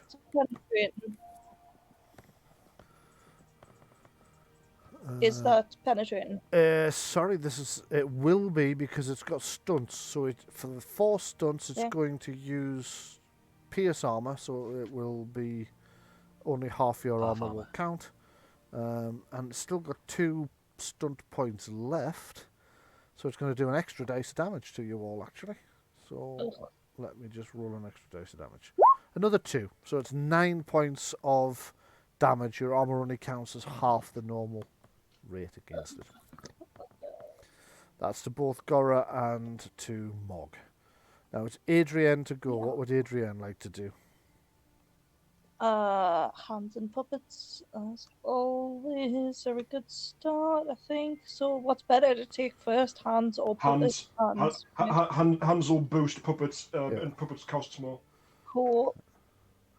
Okay, so once again, Adrienne summons the Fate to her aid, and Fate answers. You have, I mean, it's only just barely answered. You must have just woken up. That's not a great answer. That's not a great answer. Yeah, You're not sure it understood the When you question. ring someone up, it's like when you ring someone up, you go, I'm busy, and hang up on you. Yeah. Pretty much. Just take a fiver out of my purse. I'll see you later. Hands pool is 2. Yeah. What are you going to do with your 1 stun point? Probably reduce the cost if I were you. Yeah. Okay. And what would you like to do, if anything, with your minor action? I don't know. Probably stand firm, I guess. Okay. Also, at this point, I would like to take this opportunity to thank my lovely wife Marie for the work she did on the battle wagon. You can thank her for that. Thank you very much. She isn't here, but you know. I'm sure she'll hear this later. She might, yeah, she might do. So it's another ice method to go first. And I think it's the one you knocked over. It is, yeah. So its first action is going to be to get up, which takes half of its speed. And then it will use the other half of its speed to attack the wagon. I haven't seen what its friend's done. It's going to do the same thing. It's going to fly to here and blast cold air straight through. I'm going to try and blast cold air straight through. As this blast of icicles and penetrating cold air comes straight in your direction. You are inside the battle wagon, of course, so your defense goes up, which I probably should have mentioned last time. Oh, it's scored. It's I thought it was negating. That was negating defense. No. So your defense will count as 2 points higher because you're in the battle wagon. I still would have got hit last time. Yeah, you'd still both have been hit because it got 17. Right. This time, however, it might make a difference because it's only scored 12. Mm-hmm. So good. I think the fact that you're in the wagon probably means your defense is going to be higher than 12. Because you get plus 2. Yeah, 13 for me. 12 normally, so it's missed me. So seeing the thing coming straight at you, opening its mouth to breathe again, Gora goes, ah! And slams the shooting hatch shut, and you just hear as the icicles rain down on the outside of the wagon. On the inside, you just see the wood around the part that you've just closed just turns white as it freezes, but then starts slowly to thaw almost instantly. I was going to say, I hope it hasn't frozen it shut. It hasn't frozen it shut. Yes. The ruler seems to be set to 5 feet at a time. It is. Just read the number of squares instead, and that'll be the same as meters. Right. Although okay. I am going to Divide by fix 5. that when I get a moment. So Fair enough. it's Mog to go now. So whilst Mog is thinking about whilst Louise is thinking about what Mog is going to do, I'm going to fix the scale on the ruler. So just give me. Yeah, no worries. I know what I'm going to do, but let me know if you start the ruler. Okay, so what is it you would like to do? I would like to open that hatch back up and shoot at this one, probably. Right, yeah, go for it. You've actually, So there's another hatch next to it. There's 3 hatches down each side, so you can just open the next one, reach out. I take it when you say shoot, you're using one of your pistols? There is a blunderbuss. I was going to say, if there's a blunderbuss there is a blunderbuss, yes. I'm going to use the blunderbuss. If you fire the blunderbuss, it'll have the same effect as their breath weapon. You will roll to hit, but there's 2 of them in the blast area, so if it goes high enough, it will hit both of them. Right, so it's 1d6 plus 2. Are there any bonuses to add on to that? I can use aim, right? Yes, you can use aim, which will give you +1. As pintle mounted, which will give you +1 because you're not having to hold the weight. It's rested. So that would make it 1d6 plus 4. Okay. Sorry, 1d6? I'm going off what it says under blunderbuss in the weapons table. Yeah, but that's damage. So the pluses are to your Oh, chance right. to hit. And the chance to hit's always going to be 3d6. It'll be accuracy, Right, okay. black powder Right, okay. that you're using. What did you say about hitting more than one target there, Brian? If you hit one, you'll hit both, because they've both got the exact same defense. Yeah. But yeah, it's a the blast is 6 yards long, 2 yards wide. Yes. So the area of effect. Yeah, there's only 2 of them in the area. 2 squares. So go ahead and roll to hit, Louise. So it's an accuracy black powder weapons that you're going for. Right, okay. Hang on. 2 seconds. I just got very briefly confused there because I've never No, it's all right. It used happens. Yeah. I could have sworn I had black powder, but this isn't on my sheet here. Wasn't that one of the things I chose first? Black powder you've had since the start, yeah, as one of your focuses. Yeah, hang on. Something up with this sheet. Give me a second. Okay. Yeah, because we've always shared pistols and stuff. Yeah. So we've had black powder in common. Yeah. Right, give me a sec. You've definitely got the black powder focus under. There you go. 12 plus 1 for aiming, plus 1 for it being rested is 14. I think their defense is 13. It is. So you've hit both of them. Go ahead and roll the damage. Just roll the damage once. I'll do the same amount of damage to each of them. Right. So it's the damage is the damage is 1d6 whatever 1d6 plus your perception, yes. Plus like whatever. If it's 1d6 plus 1 there, then it would be 1d6 plus 2 plus perception. Right. So it's d6 plus 2 plus your perception. Right.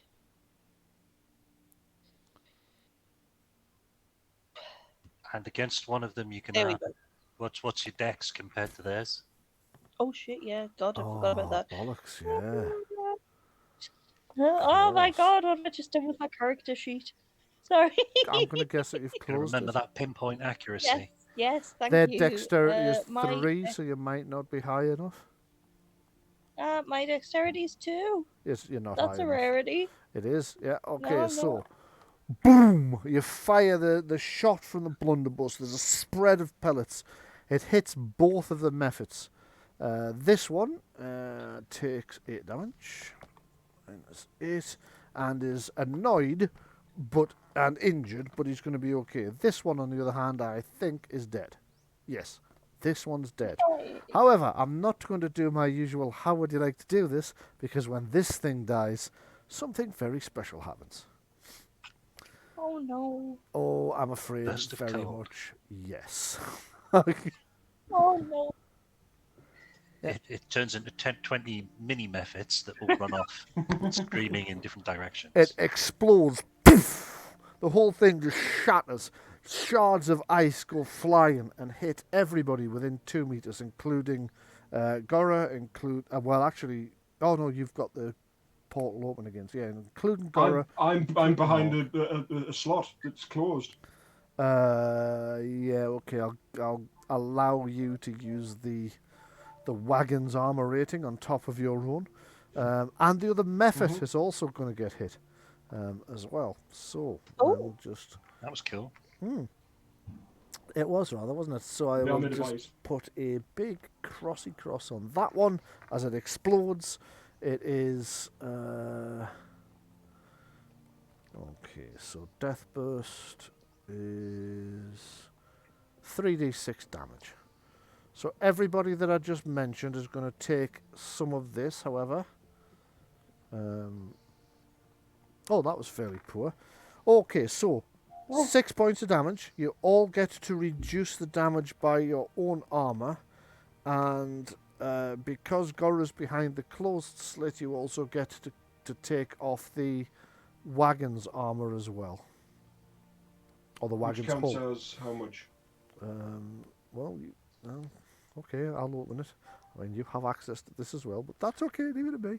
Oh, do I? Where is it? Sorry. Wagon's top handout. Yeah, it's all right. I've looked now. I've Oh, looked now. oh, yes. I see it now. Oh Beg your shit! pardon. It's 5. Right. Okay. So you can reduce the damage by 5 plus the armor you're wearing. Mog, you were firing out of a closed slit, Right. so you only get half of Yep. that rounded down the armor. So you can reduce the damage by Okay. your armor plus 2 from the wagon. Okay. This 18 method, on the hit other then. hand, has taken. I've already done that. Right, taken the full blast. Okay, and that's interesting because it says Mog's next, but I've done you, so I mustn't have moved down. So is the next ice Oh my gosh! We need to get them in a little line and then they just like blow each with a other up. rope? Pretty much. It'd be like a fireworks show. This is cool. Okay, I'm not spotting this method here. Is that the one that's up on the thing over there? Well, it must be Towards the somewhere. northeast, northwest of the yeah. map. Got him. Yep, that's him. Okay, so 13. 1, 2, 3, 4, 5, 6, 7, 8, 9, 10, 11, 12. Come here. Yeah, Fuck's sake. does it think it's bug? Oh, you just moved us all back a square. Yeah, it's got that. Come here. And I'll pop that behind. Trying to pick the method up. Right, okay, so it's going to land at the front of the wagon.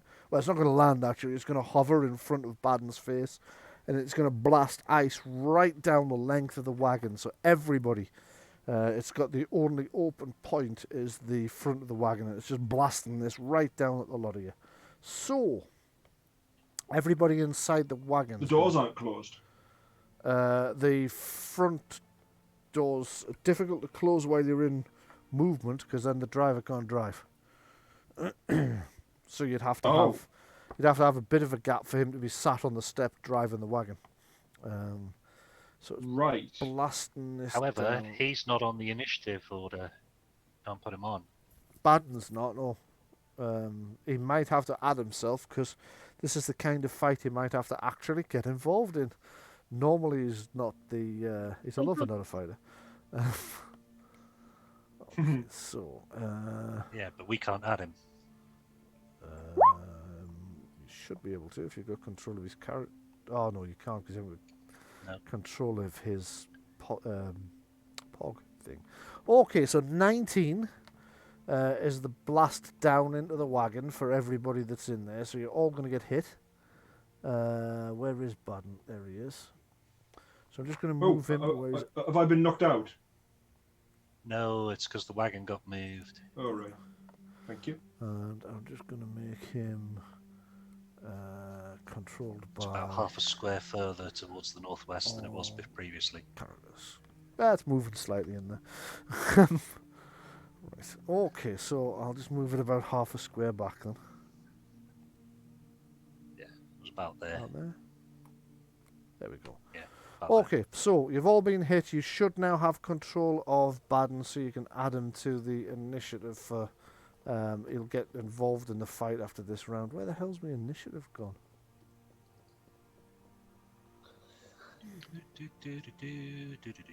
I'll roll a dice for him.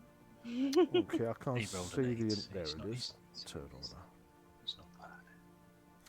So, let's roll the damage. This happens to everybody who's inside the wagon. Your own armor will protect, but the wagon's armor, because he's hit you down through a gap, you'll only get 1 point from the wagon's armor. So, damage for the breath weapon. That is 6 points of damage to Baden, Mog, Gora, and Adrienne. We get one for the vehicle. You get 1 point of armor for the vehicle, so that'll take that down to 5, and then again reduce that by your own armor rating as well. Ouch. And then it is Kellen to go. Telling to go, right, so from this position then I'm going to attempt to attack this one, which is to the north of me. This one? Effectively. Yep. Yeah. In fact, actually, what I'll do is I'll go to trot over here. Yeah, and then turn around. Turn around, and then charge. Yeah. Okay, so you gallop off past it because you arrived at the charge, so your horse is still kind of going. You come straight through the first method, which you're injured. You blast upwards and then gallop round in an arc and come charging down on the other one. Make your attack roll. Huzzah! That's a hit, and it was 6 points of stunts. Right. So as I ride through this one, it takes 18 points of damage. 18 points of damage. So 17 gets past its armor.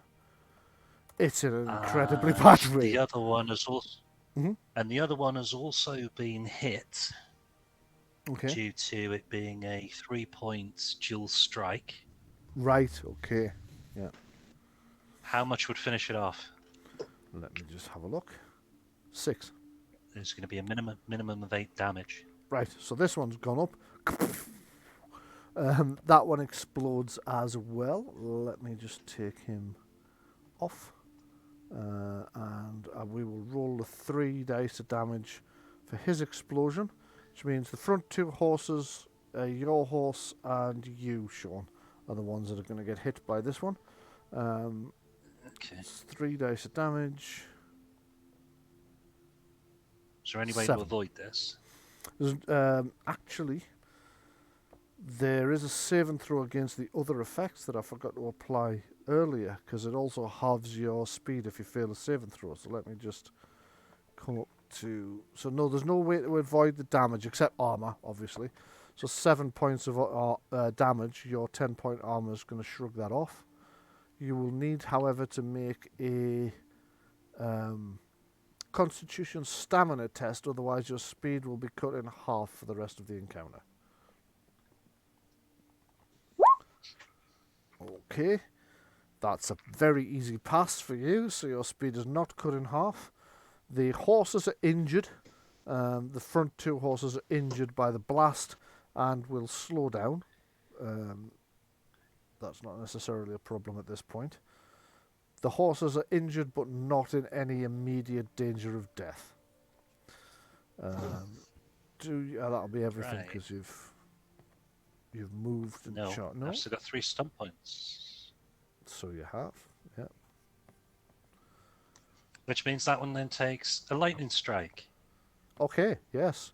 So you hit that one again, you plunge your lance into it and then pull it backwards and thrust again. You hit it and it also explodes. Boom. Let's cross that one off and roll another 3d6. As that one detonates in a blast of icicles, this one's much worse. That's 15 points of ice damage. Now your horses are in trouble, although they are barded. So, 4... Yeah, your horses are still quite bad. I did say armour for the horses, didn't I? You did. You gave them light mail, so they're on whatever it was I said in the thing. They're in trouble, though, with the massive amount of explosive damage they've taken. The front 2 horses are now badly injured, screaming, and Baden's going to have to do everything in his power to control them, otherwise they're going to panic. Kellen and Kellen's horse take 15 points of damage each. Your horse is also barded, I think, so it's going to be injured, but okay. And you can reduce the damage by, I think it's 10. Yeah, okay, so for animal handling roll then. Yes, animal handling roll. It doesn't really... Or riding roll. Doesn't really matter. It doesn't, it's exactly the same on either one. 17, okay, is managing to keep the horses under control despite their panic and their injuries. They are responding to the reins and his soothing tones. It is... Right, at which point, for my minor action... Yes. Is I'm going to dismount. Okay. You can flip your character and that'll show you dismounted. Yeah, you'll then have to adjust the size a little bit. I'm just choose side. there. Plus, also the background's a bit wrong. Ah, yes, because you didn't turn the background off. I need to fix that. But anyway, if you reduce me down to a single doesn't matter square, for too much for now. There you go. at this point, where am I at for direction? That's the right direction. Every good miniature brings with them their own personal circle of grass. Yeah, I'm gonna drop my lance, as it were, and draw the sword. Okay. At this point, you dismount, dropping your lance and drawing your sword. Shing! Ready to finish off that method, which is annoying you. Okay, so the method that's... Which one? I haven't seen anyone which is annoying me. They're both dead. Well, this one over here that's annoying everyone else. It seems to be that one's go again already. That seems fast. Or are there two there? There's two. There's another one still here as well. Yeah, there is. Okay. And there's this one here as well. Oh. Yeah. So this one's going to attempt to climb. That one? Yeah, that's the one. I think I've managed to put him behind the wagon. So I'm just going to put the wagon on the back layer. No, one of the methods is getting a bit hard to get at, but it's not the one I'm using at the moment. So let's deal with the one we're using at the moment. This one's going to try and blast down the length of the wagon again. I say again, it was the other one that did it the last time. So,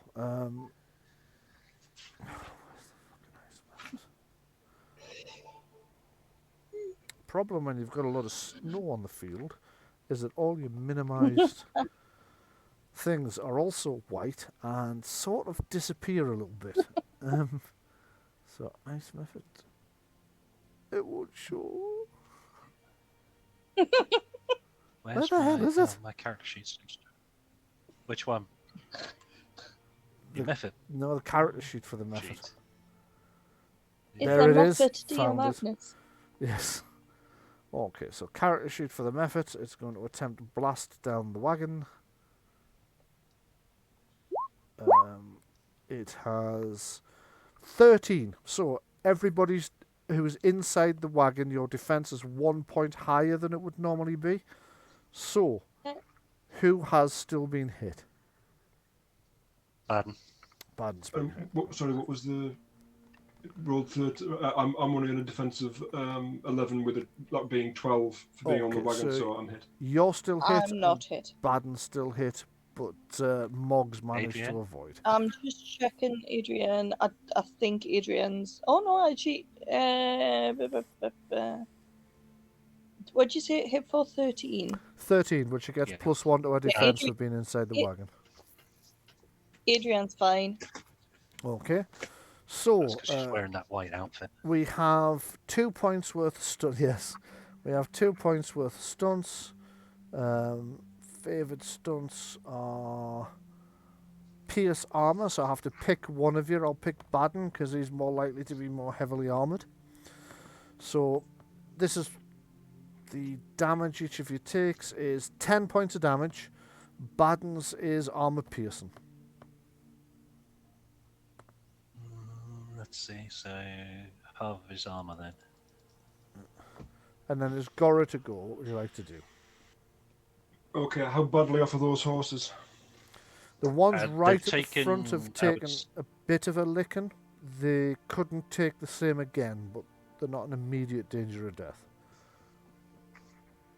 Right, and the methods have been targeting them actively, yeah? No, they've been targeting Kellen and the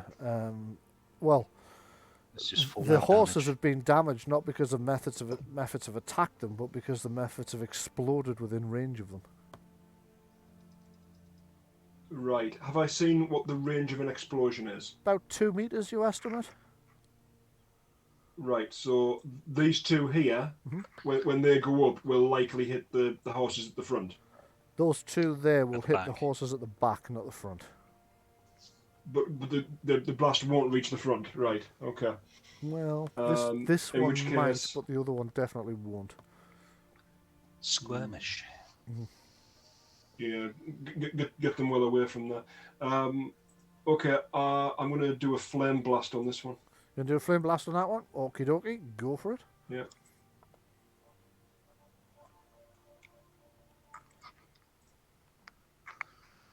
Can this be aimed? I think it can be. I'm getting the option to aim. Not really. You cast it as a spell, so no.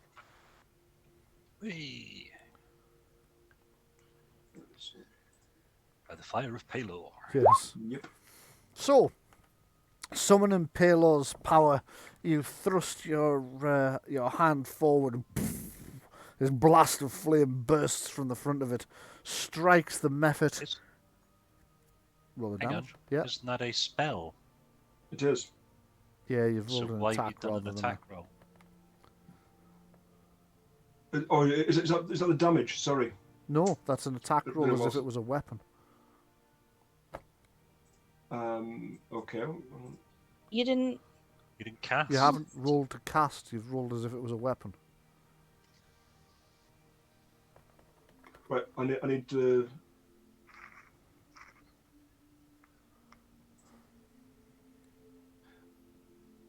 It's on my attack list, so. Yeah, but it Shouldn't isn't be. attack, it's a spell. You'll have put it on your attack list so you can roll the damage from it. But to cast a spell, you would roll from your Cast the spell. cast the spell. Spell list. Same as you always do when you cast a spell. I don't know why I'm suddenly drawing a blank on this. I'm terribly Neither sorry. do I. So imagine you were doing So a you've shot been doing this blast. for a year and it's just suddenly gone. It's a little odd. I happens. can't account for it. I'm terribly sorry. It happens. Maybe not enough sleep, low blood sugar, anything like that can affect it. There you go. So There we go. I think you've missed though. Yes. Yeah, you have after all No, you that. haven't. It's a shame. Total No, you haven't. 11, target number 12. Or have I?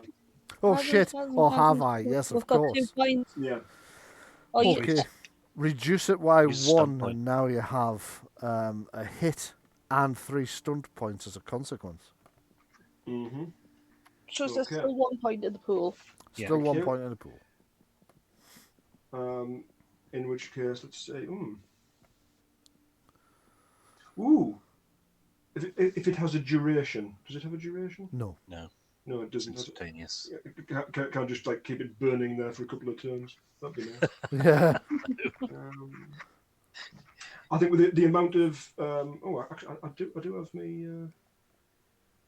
Ooh.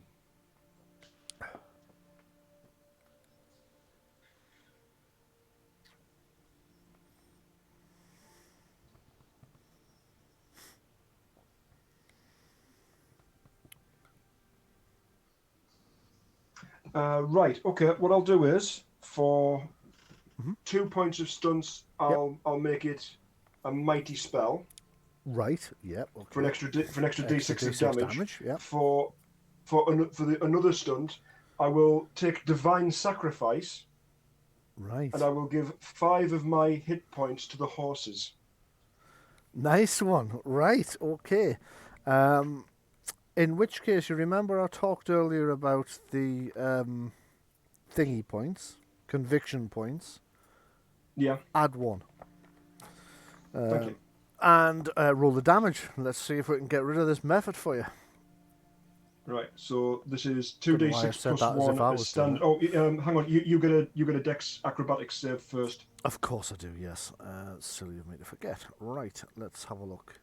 Oh, for fuck's It's been a sake. long time since I've done this spell. It has been a while since you've used aggressive magic. Aggressive fire magic at least. Yes. So it's dexterity. That's maybe why you couldn't remember how earlier. Wasn't it zombies that got the last flame I think blast? it might have been. Yeah. Yeah. It's 16, been a that's likely to be a pass. What's your spell power? 14, yeah, that's a pass. right. Okay. So you only get you'd normally get 1d6 plus 1. Yeah. But because I've made it a mighty spell, that's actually back up to 2d6. So it's exactly what Yes. I've got on my sheet. So Yeah, there we go. that's handy. So that's 9 points of damage. That's 8 by the time it gets past its armor. So you can see the end of its nose is melted away. The tips of its wings are dripping water. Its claws are looking like there's a sheen of water over the ice. It's looking to be in a bad, bad way. But it is. It Does hasn't the fire- exploded. Does the fire look as though it's done any worse damage to this than the gunshots have? Actually, it should have done. Roll another d6. It is a blast. I was thinking, that like the whole elemental thing. Yeah, like, you're right. Fire you're should right, be yeah. better against this. Absolutely right. Roll another d6. Bollocks. Well, it was a nice try. It has done an extra point of damage because obviously I don't apply the armor a second time, so it has weakened it. But you're still seeing it hasn't exploded yet. There's water dripping off lots of parts of it. Part of it's about an inch off its nose has just melted away. It's sort of cackling's the best description, but there's obviously no mirth in it. It's cackling in frustration that you've melted part of its nose. It's not a happy method. Right. I'm also taking 5 damage to my hit points. If you want to, I don't know if you're tracking the horses independently, but like split it between them as best as possible, just to soothe them a little bit. I'll give one of them 3 and the other one 2, so Yeah. the horses are still injured, but are also now confused because they don't feel quite as bad as they did a minute ago. They have a much better chance of surviving the next round, even if another method explodes. That one's dead already, so that one can go off. This one seems to be down. Oh, here. sorry. Yeah. You may suffer up to 5 points of health damage and grant an ally singular. Yeah. Of your choice. Okay, so twice that amount in twice. restored health. Okay, so yes. One of the horses is looking fine now. Yes. Some minor injuries, some minor gashes, but it's not in a bad way. Okay, the method you just shot that didn't die, that one, is breathing ice back at you. Angered by your attempt to kill it to death. Yeah. Minor action? Yes. I'm closing that slot again. Okay, so the wagon's full armor will count against this then. And that will... Okay, so it's likely to have still hit yours, hit the area you're in. Let's see if it does enough damage to get through the wood, though. Because it needs at least 5 to get through that. Nope. Same thing as before. You close the hatch, and as this ice blast hits, you can see the inside of the wagon where it hit. Frosts up momentarily. So you can hear the like rain thumping of icicles hitting the thing, but nobody inside the wagon is harmed. No characters were harmed in the making of this method attack. It's Adrian to go. What would you like to do? It's puppets time.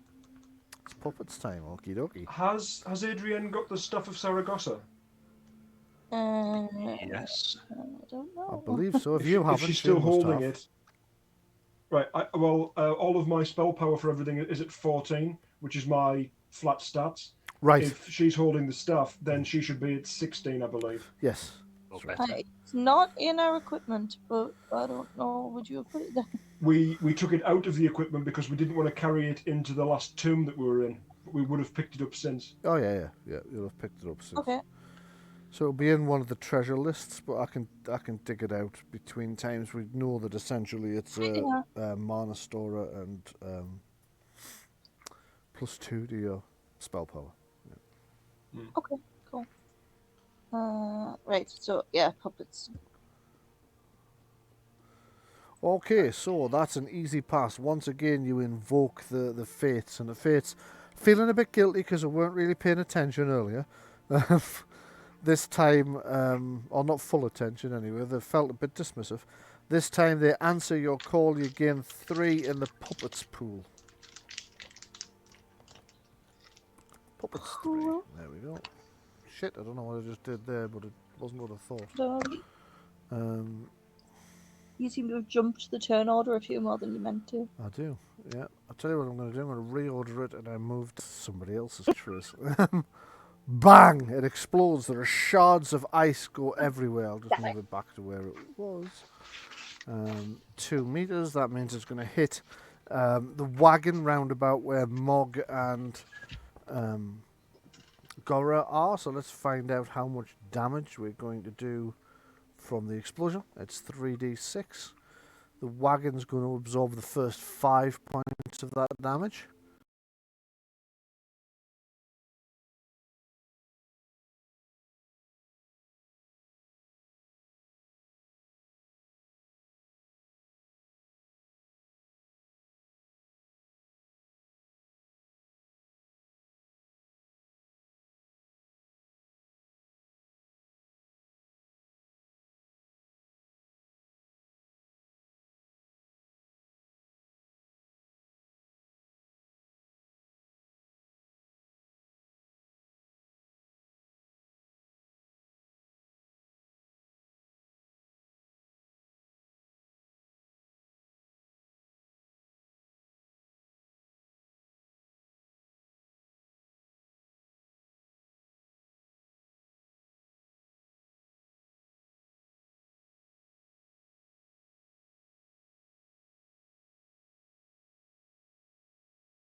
2 points of damage to Mog, 2 points of damage to Gora. The wagon is, I think it has a hull of 1, so the wagon's okay at the moment. Mog didn't take any damage there. Right, you are. Well, sounds a plan. I'm going to force that method to fly up and out of the way. Well, if we can try and force what remains of the methods back towards the back, they're not going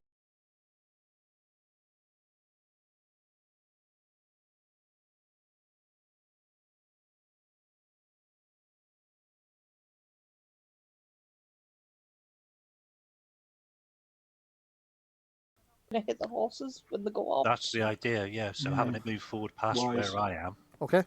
It's a full team, so it is their speed, which is 13 minus 3 for the weight of the wagon, so that's 10 meters they can move. So, can't move the wagon because it's not a token. Can't move the wagon. Well, it is a token, but it's not one you've got control of.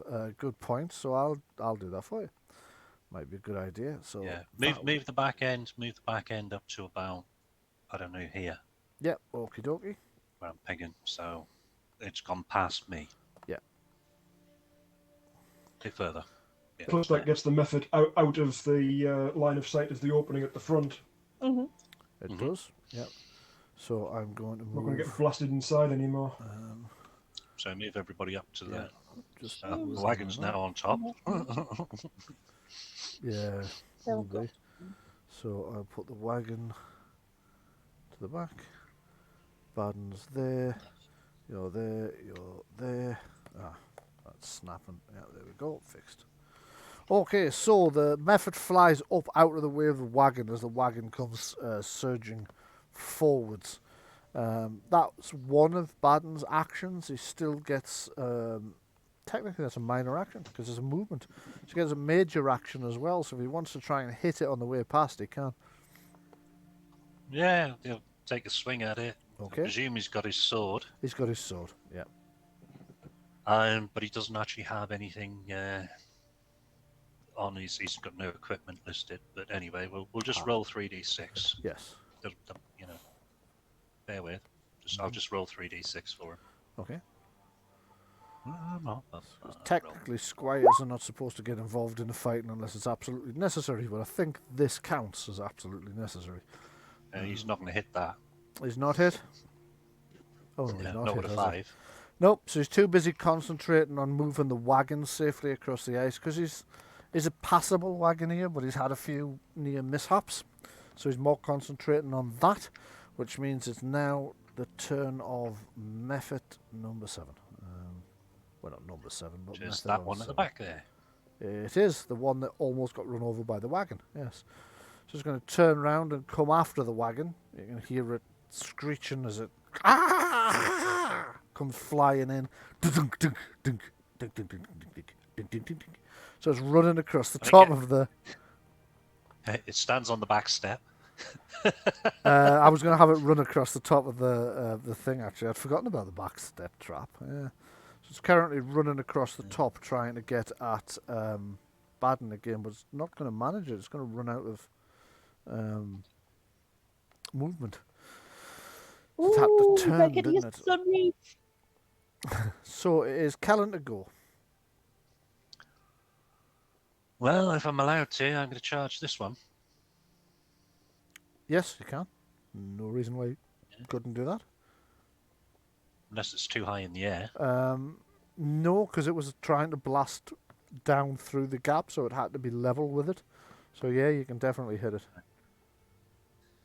Well, You I need definitely to hit it try and first. hit it. Yeah.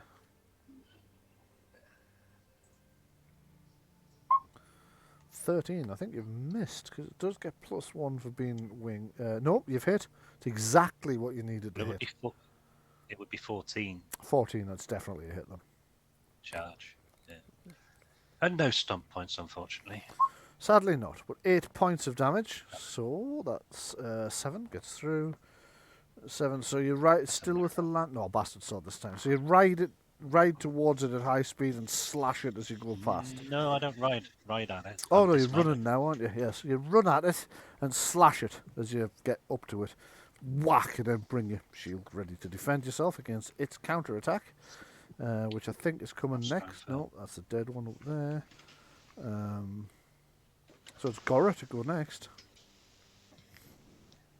Right. There are traps on this wagon, yeah? Yes, there are. I don't recall what the goblin said about where they all are specifically, but is that method possibly triggering one off on the back? No, because it's on the top, as Sean just mentioned. Had it landed on the back step, it would have done. Yeah. That's what you said about backstep, right? Yes. Okay. Yeah. Okay, so it's landed on the roof. Yes, and it doesn't know about the hatch in the roof that you can pop out of to shoot it if you want to. That's the very one I'm planning on using. Yeah? It will lose a point. Yeah, it will lose a point off its defense because it'll be completely startled when the roof splits open and you pop up. Yep. Okay. That is exactly what I'm going to do.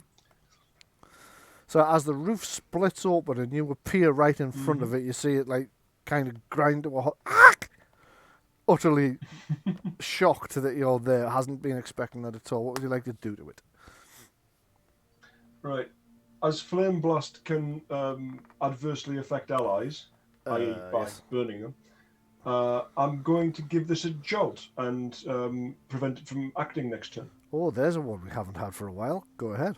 Yeah. Old school. Old school, exactly. Yes, that's a hit with 1 point of stunts. It needs a saving throw. I can't remember what saving throw because it's been a while. I believe it's a Dex. It's a Dex saving throw to avoid the. Was it Constitution? I think it's Constitution. Con stamina. Yeah, you could for 1 stunt point you could boost your spell power 15. Yes, and that would actually help in this case. So yes, I will. Yeah, okay. So it now needs 15 or better to resist. Let's see what it gets. Or has it? 17. It would have passed and with stunts, but if you want to burn one of the puppets of fate, you can force it to re-roll that. Of course. So take a point out of the puppets of fate. Fate intervenes as this thing puffs itself out, ready to resist the it gets a save, doesn't it? Yeah. Against puppets of fate, yeah. It's failed. Yeah. Actually, that's willpower, that one, isn't it? So let's try that one. Yeah, it's failed its willpower save. So it's failed to resist fate. So just as you jolt it, it kind of the wagon as well, which distracts it because it's landed on it now. It's running across the top. It distracts it enough that you hit it with the jolt. It's stunned for a round. And how much damage do you do it? 2 penetrating. 2 penetrating indeed, yes. 2 penetrating. Right, you are. So not a great deal of damage, but the important point is it can't take a major action this round. Or next time it would have taken a major action. So, jolt, there we go. Boom. Okay, ice method coming up, and I'm going to have to pan out to find out. Dead. Is it one of the dead ones? Yeah, it's one of the dead ones. Off it comes. And the next one's another dead ice method, so off it comes. Adrienne to go next.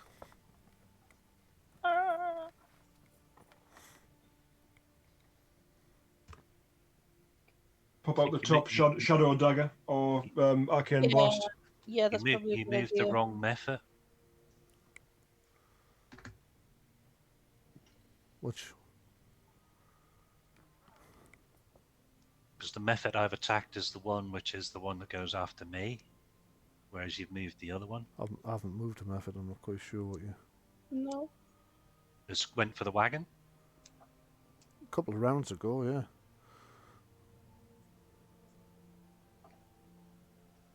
Can you ping it, Sean? This one, yeah, right, is the one with initiative of 7. That's the one I've just jolted. That's the one you've just jolted. This one hasn't had a go. Right. Well, I attacked it. Yeah. Well, he hasn't come up with. That's because he's on 17. He did have a go. It's just quite a long time back.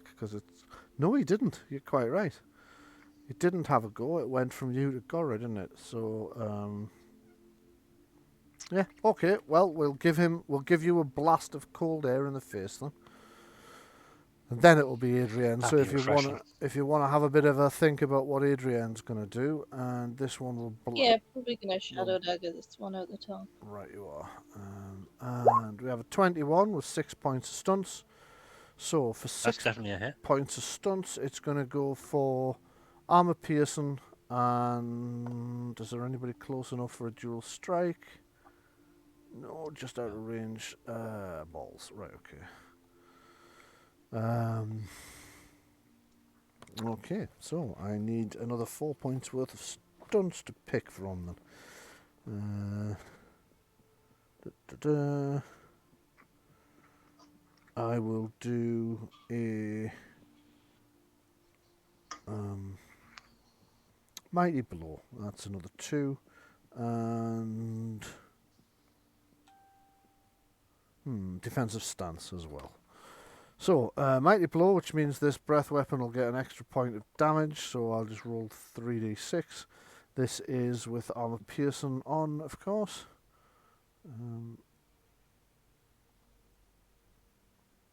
Okay, 8 points of damage to Kellen then, with his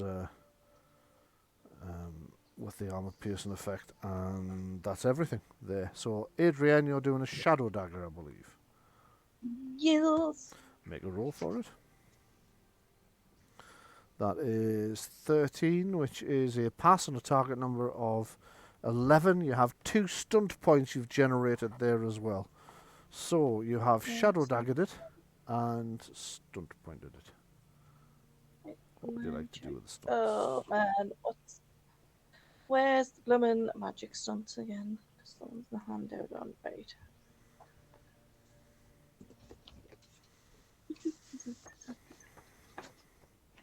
Sorry, I've usually got the table open. No, that's okay. No worries. There we go. That's not the spell stunts table. Ah! Where's it hidden? For 2, you can get skillful casting. You can get mighty spell, so you can do more damage if you want. I'll take a mighty spell, probably, actually. Okay. So what does that do? Mighty Extra spell, D6 damage. extra d6 damage. Extra d6. Okay, cool.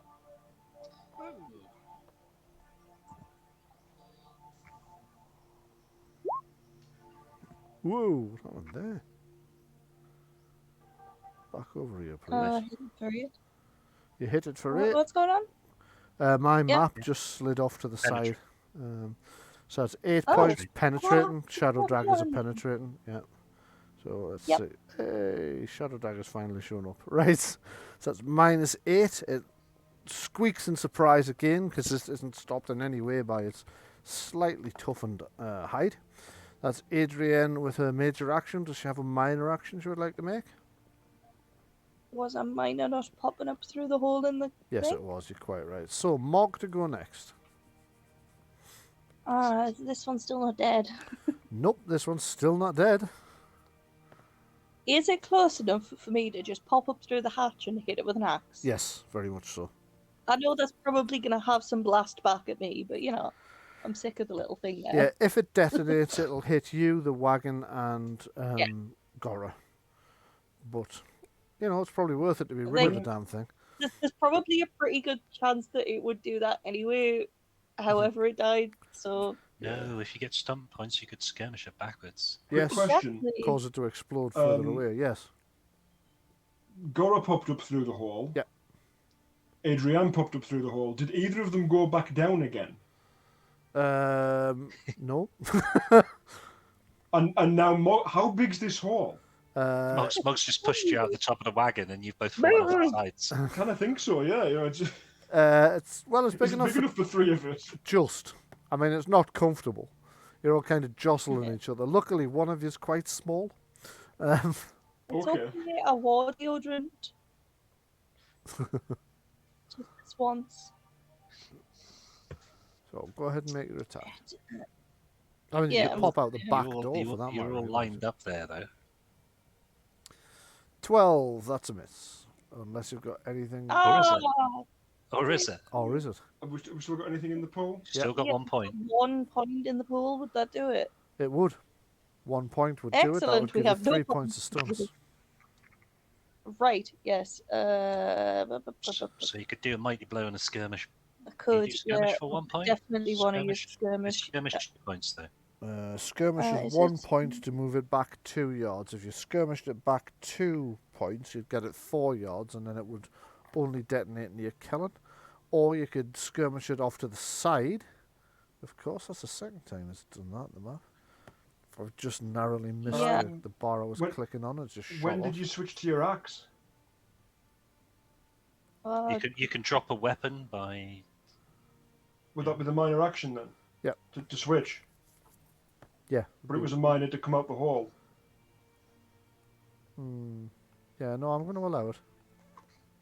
Okay. Yeah. And can I skirmish it this way so we can try and not have it detonate in front of anybody? Yes, you can. How many points are you using to skirmish it? So 1 would take it back 2 yards, yeah? Yes, that's right. Did you say? Yes. Right. So that's like 2 squares. Yes. Or is that 1 square? Right, okay, I'll skirmish it back for the 1 point.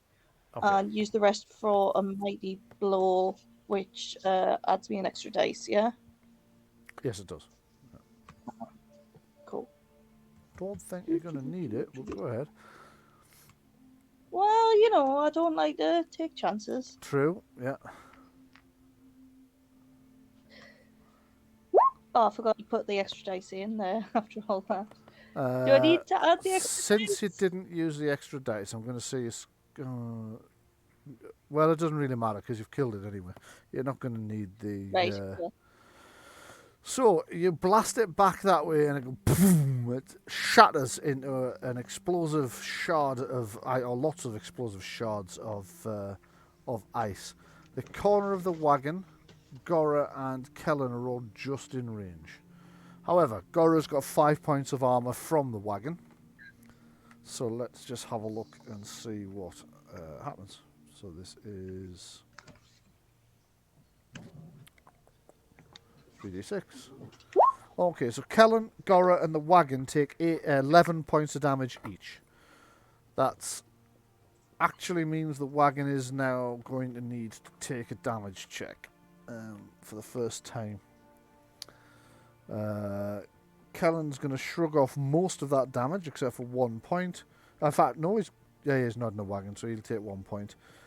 Gora's would take 11 minus whatever Gora's armor is, minus 5 for the wagon's armor as well. And I'm reading the wrong book because I need to be in the companion. Companion. Yeah. So companion. There we go. Did you say 11 minus 5? Yes. Yeah. Right. So 6 5 points of wagon, 5 points of armor because you're in the wagon. So 6 points got through that, and then you subtract your armor from the surviving 6 to see what it actually did you. Okay. And it's taken me a while to open this document to read what happens with the wagon being hit, but alright, it's popped open now. It went from half to full quickly there. So, supporting cast, morale, new adversaries, play options, vehicles. Vehicles in combat. The vehicle was hit. It is anti-vehicle. No, that's not quite it. Vehicle details, handling. Yep, okay. Right, okay, I'll see how that works. So what damage did it do? It's got 3 points of anti-vehicle stunts.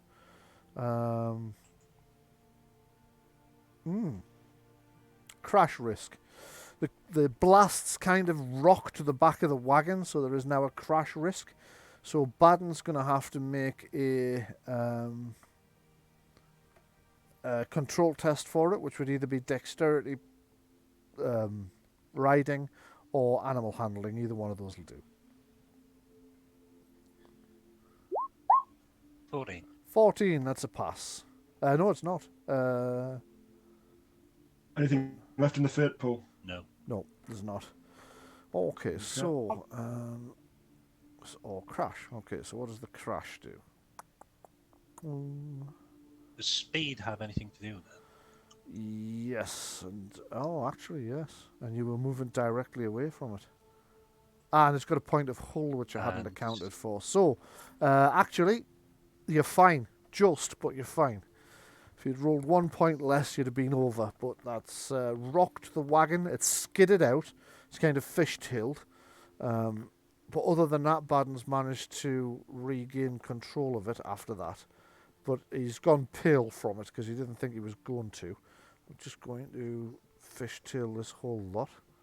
I'll show you where it's wound up.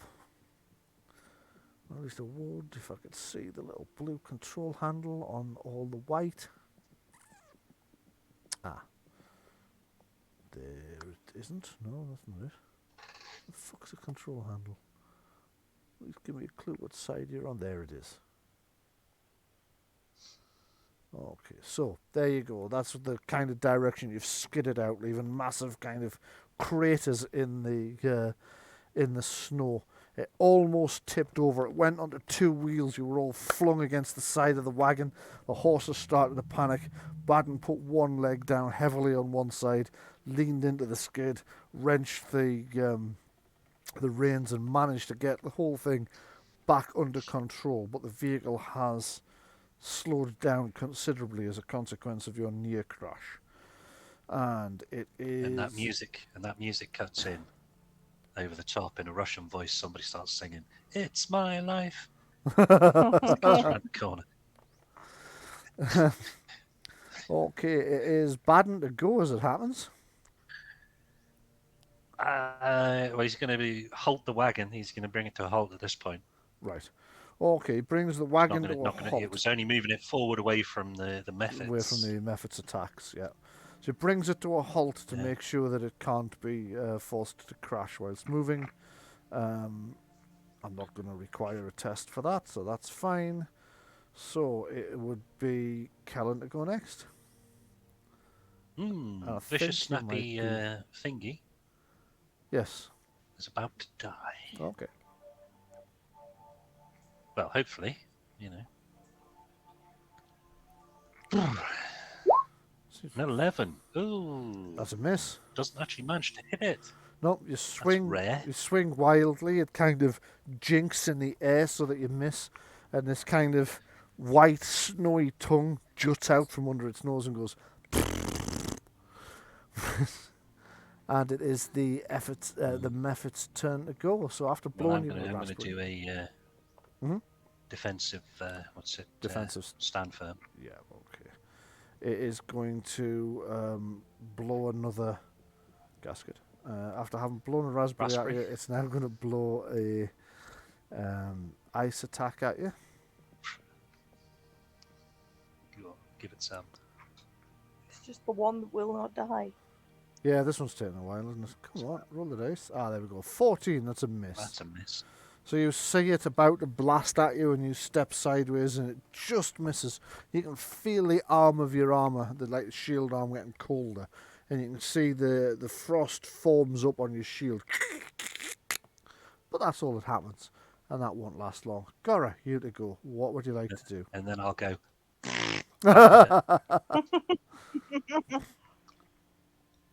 Okay, so there's only one method left to deal with, is that right? There is, yes. Yeah. Nothing else going on. I'm in a really bad way as far as health is concerned. Does anybody else need healing? The horses. Yeah, I haven't forgot the horse. I'm just thinking, anybody on the wagon? Kellen, Baden needs healing. Yeah. Right, I'll throw up a 9-point healing aura. Nice one. Okay, make a roll for it. Now, this one does have to come off the attack table at one point. So there's the spell cast. Yes, that's a cast. And then that's a pass. It's this one.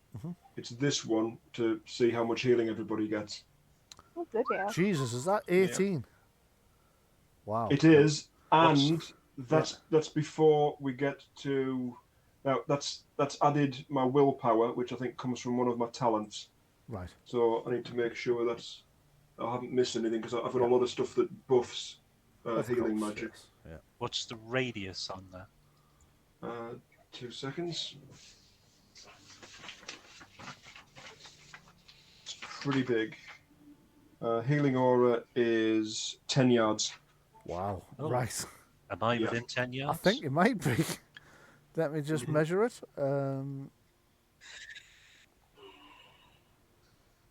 Did Yes, not expect to suddenly you be are. fully healed there. Everybody on your side is within 10 yards. The horses, the Lovely. NPCs. The horses. Ah, My with horse. with the possible exception of the second wagon, which is down here, which Sister But Erin they is didn't driving. take any damage. Nope, they haven't Thankfully. taken any damage. They've just stood off while the front wagon has handled all the fighting, which of course is exactly what you got the battle wagon set up for. Exactly right. Yeah. The only person who isn't fully healed is me. Did that still not fully heal you? That. Wow. No, I from 55 I was down to 17. Bloody hell. No, yeah, I took a hell of a lot of damage. From all Yeah. the cold. Yeah, I was going to say a lot of that didn't hit me because my defense is quite high. Yeah. It's those ice blasts that Some are are coming usually up and down there. didn't hit, but then, yeah. Okay, so that was That's your the thing, major area action. effects. And that. Yeah, that was your major action. What would you like to do with your minor action? If anything. I will give a prayer of thanks to Palo. Right, you are. You're all right, Bonnie lass, he says. He doesn't really, obviously. Doesn't speak with a Geordie accent. No idea why I thought he might. He's a canny god. I suppose technically he'd speak with a Markham accent, wouldn't he? That's where the Stadium of Light is found. After all. Sunderland, yeah. Yeah. Okay, so Sunlit lands. it's If he's talking about curries, nobody knows if he's talking about the food or people called Kerry. yeah. Or the Oh, shop. see, now I fancy a curry. Not a curry, just a carrot curry. It's Adrian to go. Do you know what I'm making for my tea tonight? Is it curry? Oh, yeah. I'll be around later. It's my Sunday ritual. I haven't had a curry in it. I don't think I've had a curry since lockdown started, you know. I might My go. goodness. Why is Jenny gone blue? I Alright, made them fairly figure that out frequently. later. What? Still waiting for Adrienne. Oh, well, you never told us it was Adrian's go. I've mentioned it 3 times so far. I never heard you once. Oh God, how big is the range of Shadow Dagger? Enough to hit that. Yeah, Is it? definitely. All right, yeah, well, yeah. in that Or you could just do an arcane blast from there. Shadow Silly magic Dagger has points. the advantage of being armor piercing. However, I'm a piercing. these things only have Piercing, 1 yeah. point of armor, so Yeah, you know it's not going to. I'm going to use the Shadow Dagger. Jesus, my laptop's very warm. Well, that's quite amazing. 5 stump points. Yes. You could do a lethal spell at this point and add another 2d6 to it. Yeah, fuck it, that's what I'm going to do. Let's make sure this is dead. Yeah. There are many levels of dead, and you would like this thing to go through all You of them say at straight, once. it adds another 2d6.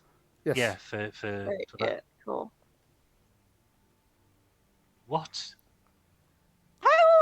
Is You that- rolled 2 1s and a 3. Well, that's 6 penetrating damage. That's 6 penetrating damage. That's still not going to take it down. So -6. Your Shadow Dagger blasts out and hits the creature for all the good it did.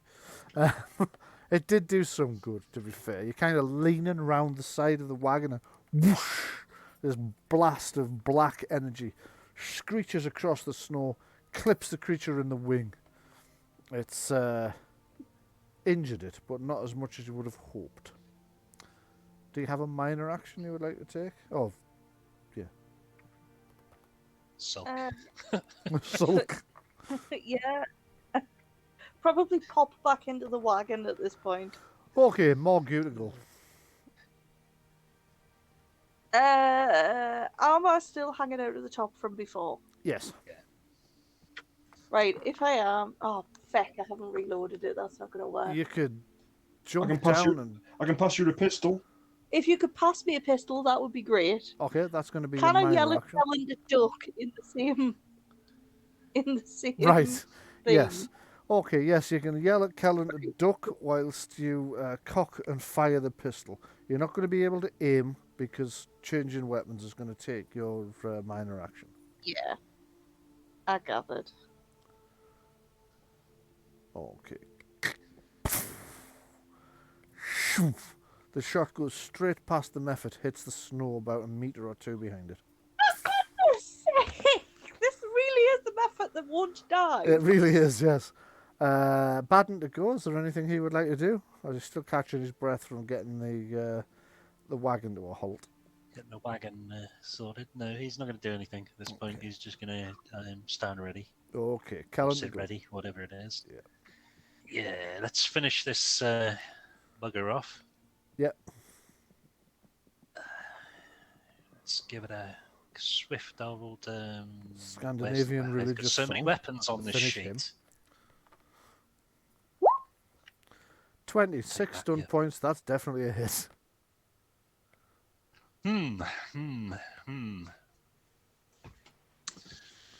Penetrating's not going to make any difference to it.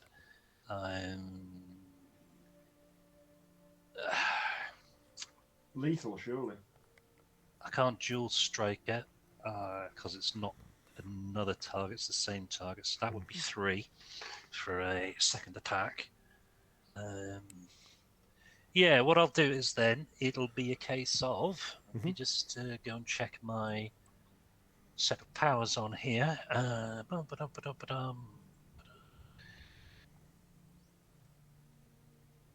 That's. I'm not mounted anymore. I can't use the knights.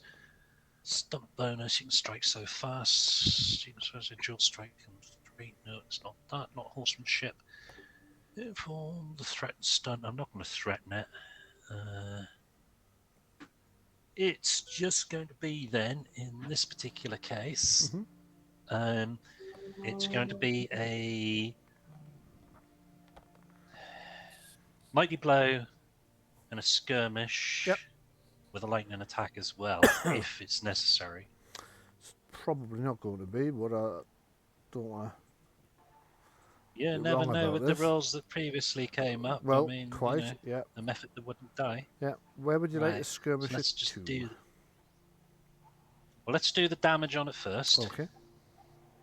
I'm going to knock it backwards and away from me anyway for this amount of damage. 8 damage. Yeah, right. You didn't kill it. Right. Close. So your sword shatters both of its legs. It kind of looks down and goes, nah! And then it takes another 11. Okay, and as it's doing that and as sort it of flies away. Trying to fly away, you bring the sword round and strike it right in the head. Boom! Off it goes, detonates. Unfortunately for it, it's all the way back here by the time it detonates. It's just out of range, and it's gone. Damn, they were my 2 good rolls. Yes. You may now. Good job we're not playing Modern Age. It really is, yeah. You may now all take a breather, which will give you back 5 plus your constitution plus your level. I don't think anybody needs it other than Gore. No, not after. I think somebody should do a medical on Gore as well if it's not enough. Can you do medical on yourself? No. No, not on yourself. I'll do it. Yeah, Okay. go ahead and It's make by intelligence, so whoever's got the intelligence, maybe is, I don't know if Sister, what's her name? Novice. Novitiate. Yeah, I mean, she came from a monastery of Palor, so if she's not a healer, I'd be very surprised. Let me just but anyway, let's pull the wagons up together. Yeah. She's certainly got quite a good Get that sorted. initiative. Intelligence, if I remember correctly. So let me just have a look. So, Barden, novitiate sister Erin, here we go. Okay. Character sheet.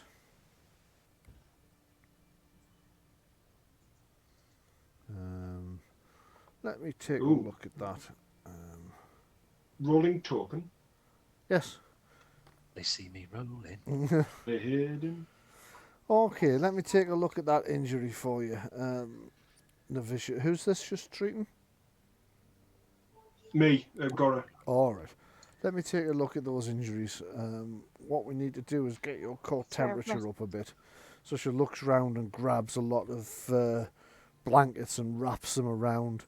So I'm going to heat up some water and get you warmed up a little bit. Just stand over there we go. Just various other bits. And there's some cuts and bruising here as well. I'd best get those bandaged. Okay, let's take this roll. So she needs 11 or better. I 20 bet Gora's an and awkward 5 stun patient points. as well. People that are usually the healer are. Yes. Yeah. Okay, so Wrapped up in all those blankets, it's a dwarfito. yeah, that's 8 health you get back. Plus the stunts. That's including the stunts. 8. Oh, right. Because it's health. Okay. Sorry, it's intelligence points plus the stunt points. That's 8. Yeah. I'm just going to take a look at the horsey as well. Let's have a look. Yeah, she's actually done slightly better. She's clearly a vet. I completely healed the horses with the That's right, you healing did. aura. Yeah, you did. She doesn't need to look at this. Yeah. Does anybody else needs any more healing? Because she's got another 3 It points. was literally just me. Okay. Okay, so there you go. You've got the 8 back then. Actually, is it D6 plus your intelligence, or is it just your intelligence? For healing. Anybody remember? First aid. Yeah. You have it on a handout. It's on the same handout as the breather. You're going to make me go Healing- look, healing aren't you? action. Or just underneath it, sorry. No, it gets the amount of health equal to the stun die plus the healer's intelligence. Oh, right, yes. And she stunned it, so Then yes. if you have the talent, it starts giving you multiplied modifiers. Yeah, she didn't have. So, sorry, Patrick, No. you were right, because she also stunned it, and the amount on the stunt dice would have been applied anyway. So, Right. instead of the I thought you'd already counted and I'd missed it. No, what I'd done is I'd counted the result of the stunt dice, but I hadn't actually counted the stunts generated, because she did generate stunts as Right. well. And I would usually give you Okay. those in addition, wouldn't I? So it's 13, not 8. Yes. So you've already So added the 8 that on, would you top need to me add off then. another 5. Yeah. Okay. Make it a lethal healing. Lethal healing. Yeah. Actually, we could do it that but way. like mighty healing, but it's lethal healing. It's Yeah. like roll 2 extra dice. It's Yeah. lethal to the injuries. Yes, lethal to the injuries. Okay, so you camp for a while. I'm back up to full. Right, you camp for a while and dress each other's wounds and try to get your breath back from the exploding methods and just the weirdness of these strange little creatures, whatever they were, before you eventually feel well enough to go about your business again and continue Can on. I take a look at what's left of a method? Nothing left, it's just shards of ice. Nothing whatsoever. There was like nothing at the core of them at Nope. all? Nothing at all. It's just like they're animated ice. Okay. And when they explode, they just. It's really, Shatter. really bizarre. But Shards. clearly, they're animated by some kind of magic.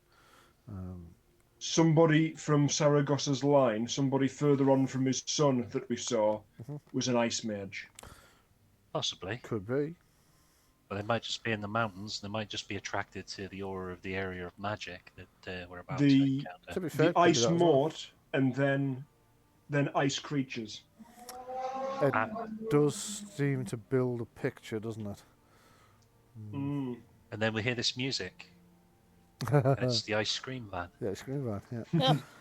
Yeah. Okay, let me just find what I Either need that to or clown truck.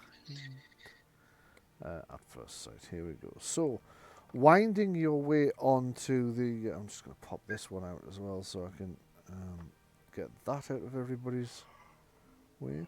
Winding your way on by the end of the day... I'll just get this fucking deleted.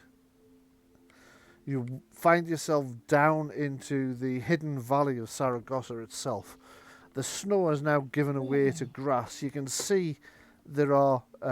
you mentioned earlier about you're going to wind up seeing a community. Village. You don't see a village exactly, but what you do see is what are clearly farmland stretched out around the thing. Not huge amounts of it, enough to maintain a large family, perhaps you would say, maybe a very small community. But there are certainly sort of cultivated fields out there. The other thing you see is, reaching skyward, built upon a rocky promontory, the Tower of Saragosa lies at last before you. Larger than you expected, the tower itself must be fully 8 stories from the ground to the top. In addition to the tower itself are 2 wings, each of 2 stories in height, which sweep out from the tower's east and west wing. From the weathering of the building materials and from the minor architectural differences, it's clear that the whole tower was not in fact built at once, but that the central building is the oldest and the 2 wings were added later, albeit themselves now antiquated. The top 2 levels of the tower are constructed of a mix of wood and timber. Fuck's sake, what was I thinking? a mix of wood, timber, and slate, and also seem to be later additions. It would seem the Tower of Saragosa has been extended several times during its lifetime. The entire structure is enclosed by a mighty wall that is 2 stories high, or just shy of 2 stories high, and the gateway itself seems to have been bricked up decades ago, as if to seal the tower away from the rest of the world. Ravens or rooks seem to nest in the eaves of the highest central tower and fly about the partially dilapidated former home of the long-dead and somewhat legendary mage. As the sky begins to be touched by crimson, as the beautiful sunset you gaze upon... as the sky begins to be touched with crimson of a beautiful sunset, you gaze upon the abandoned tower. Only it isn't uninhabited, Novitiate Sister Erin observes. Thinking at first that perhaps she meant by the ravens, you grunt in acknowledgement. Then, as if reading your thoughts, she continues, unless the rooks can light fires, then the tower is still very much lived in. She points at the gentle wisps of chimney smoke emerging from the chimney of the eastern wing, and then indicates the lights beginning to become visible inside the tower windows as one and then another flicks on. They're visible on the higher floors of the main tower itself, although not the top 2 floors. Just as the sun dips in the sky behind the mountains in the distance, causing a beautiful crimson glow across the sky and turning the mountain tops slightly sort of orangey red.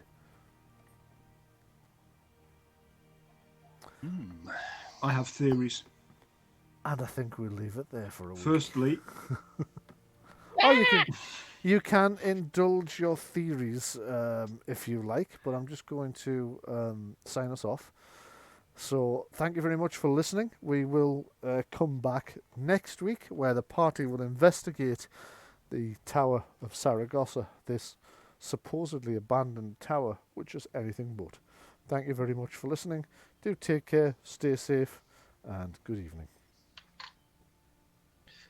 Right. The farmland run by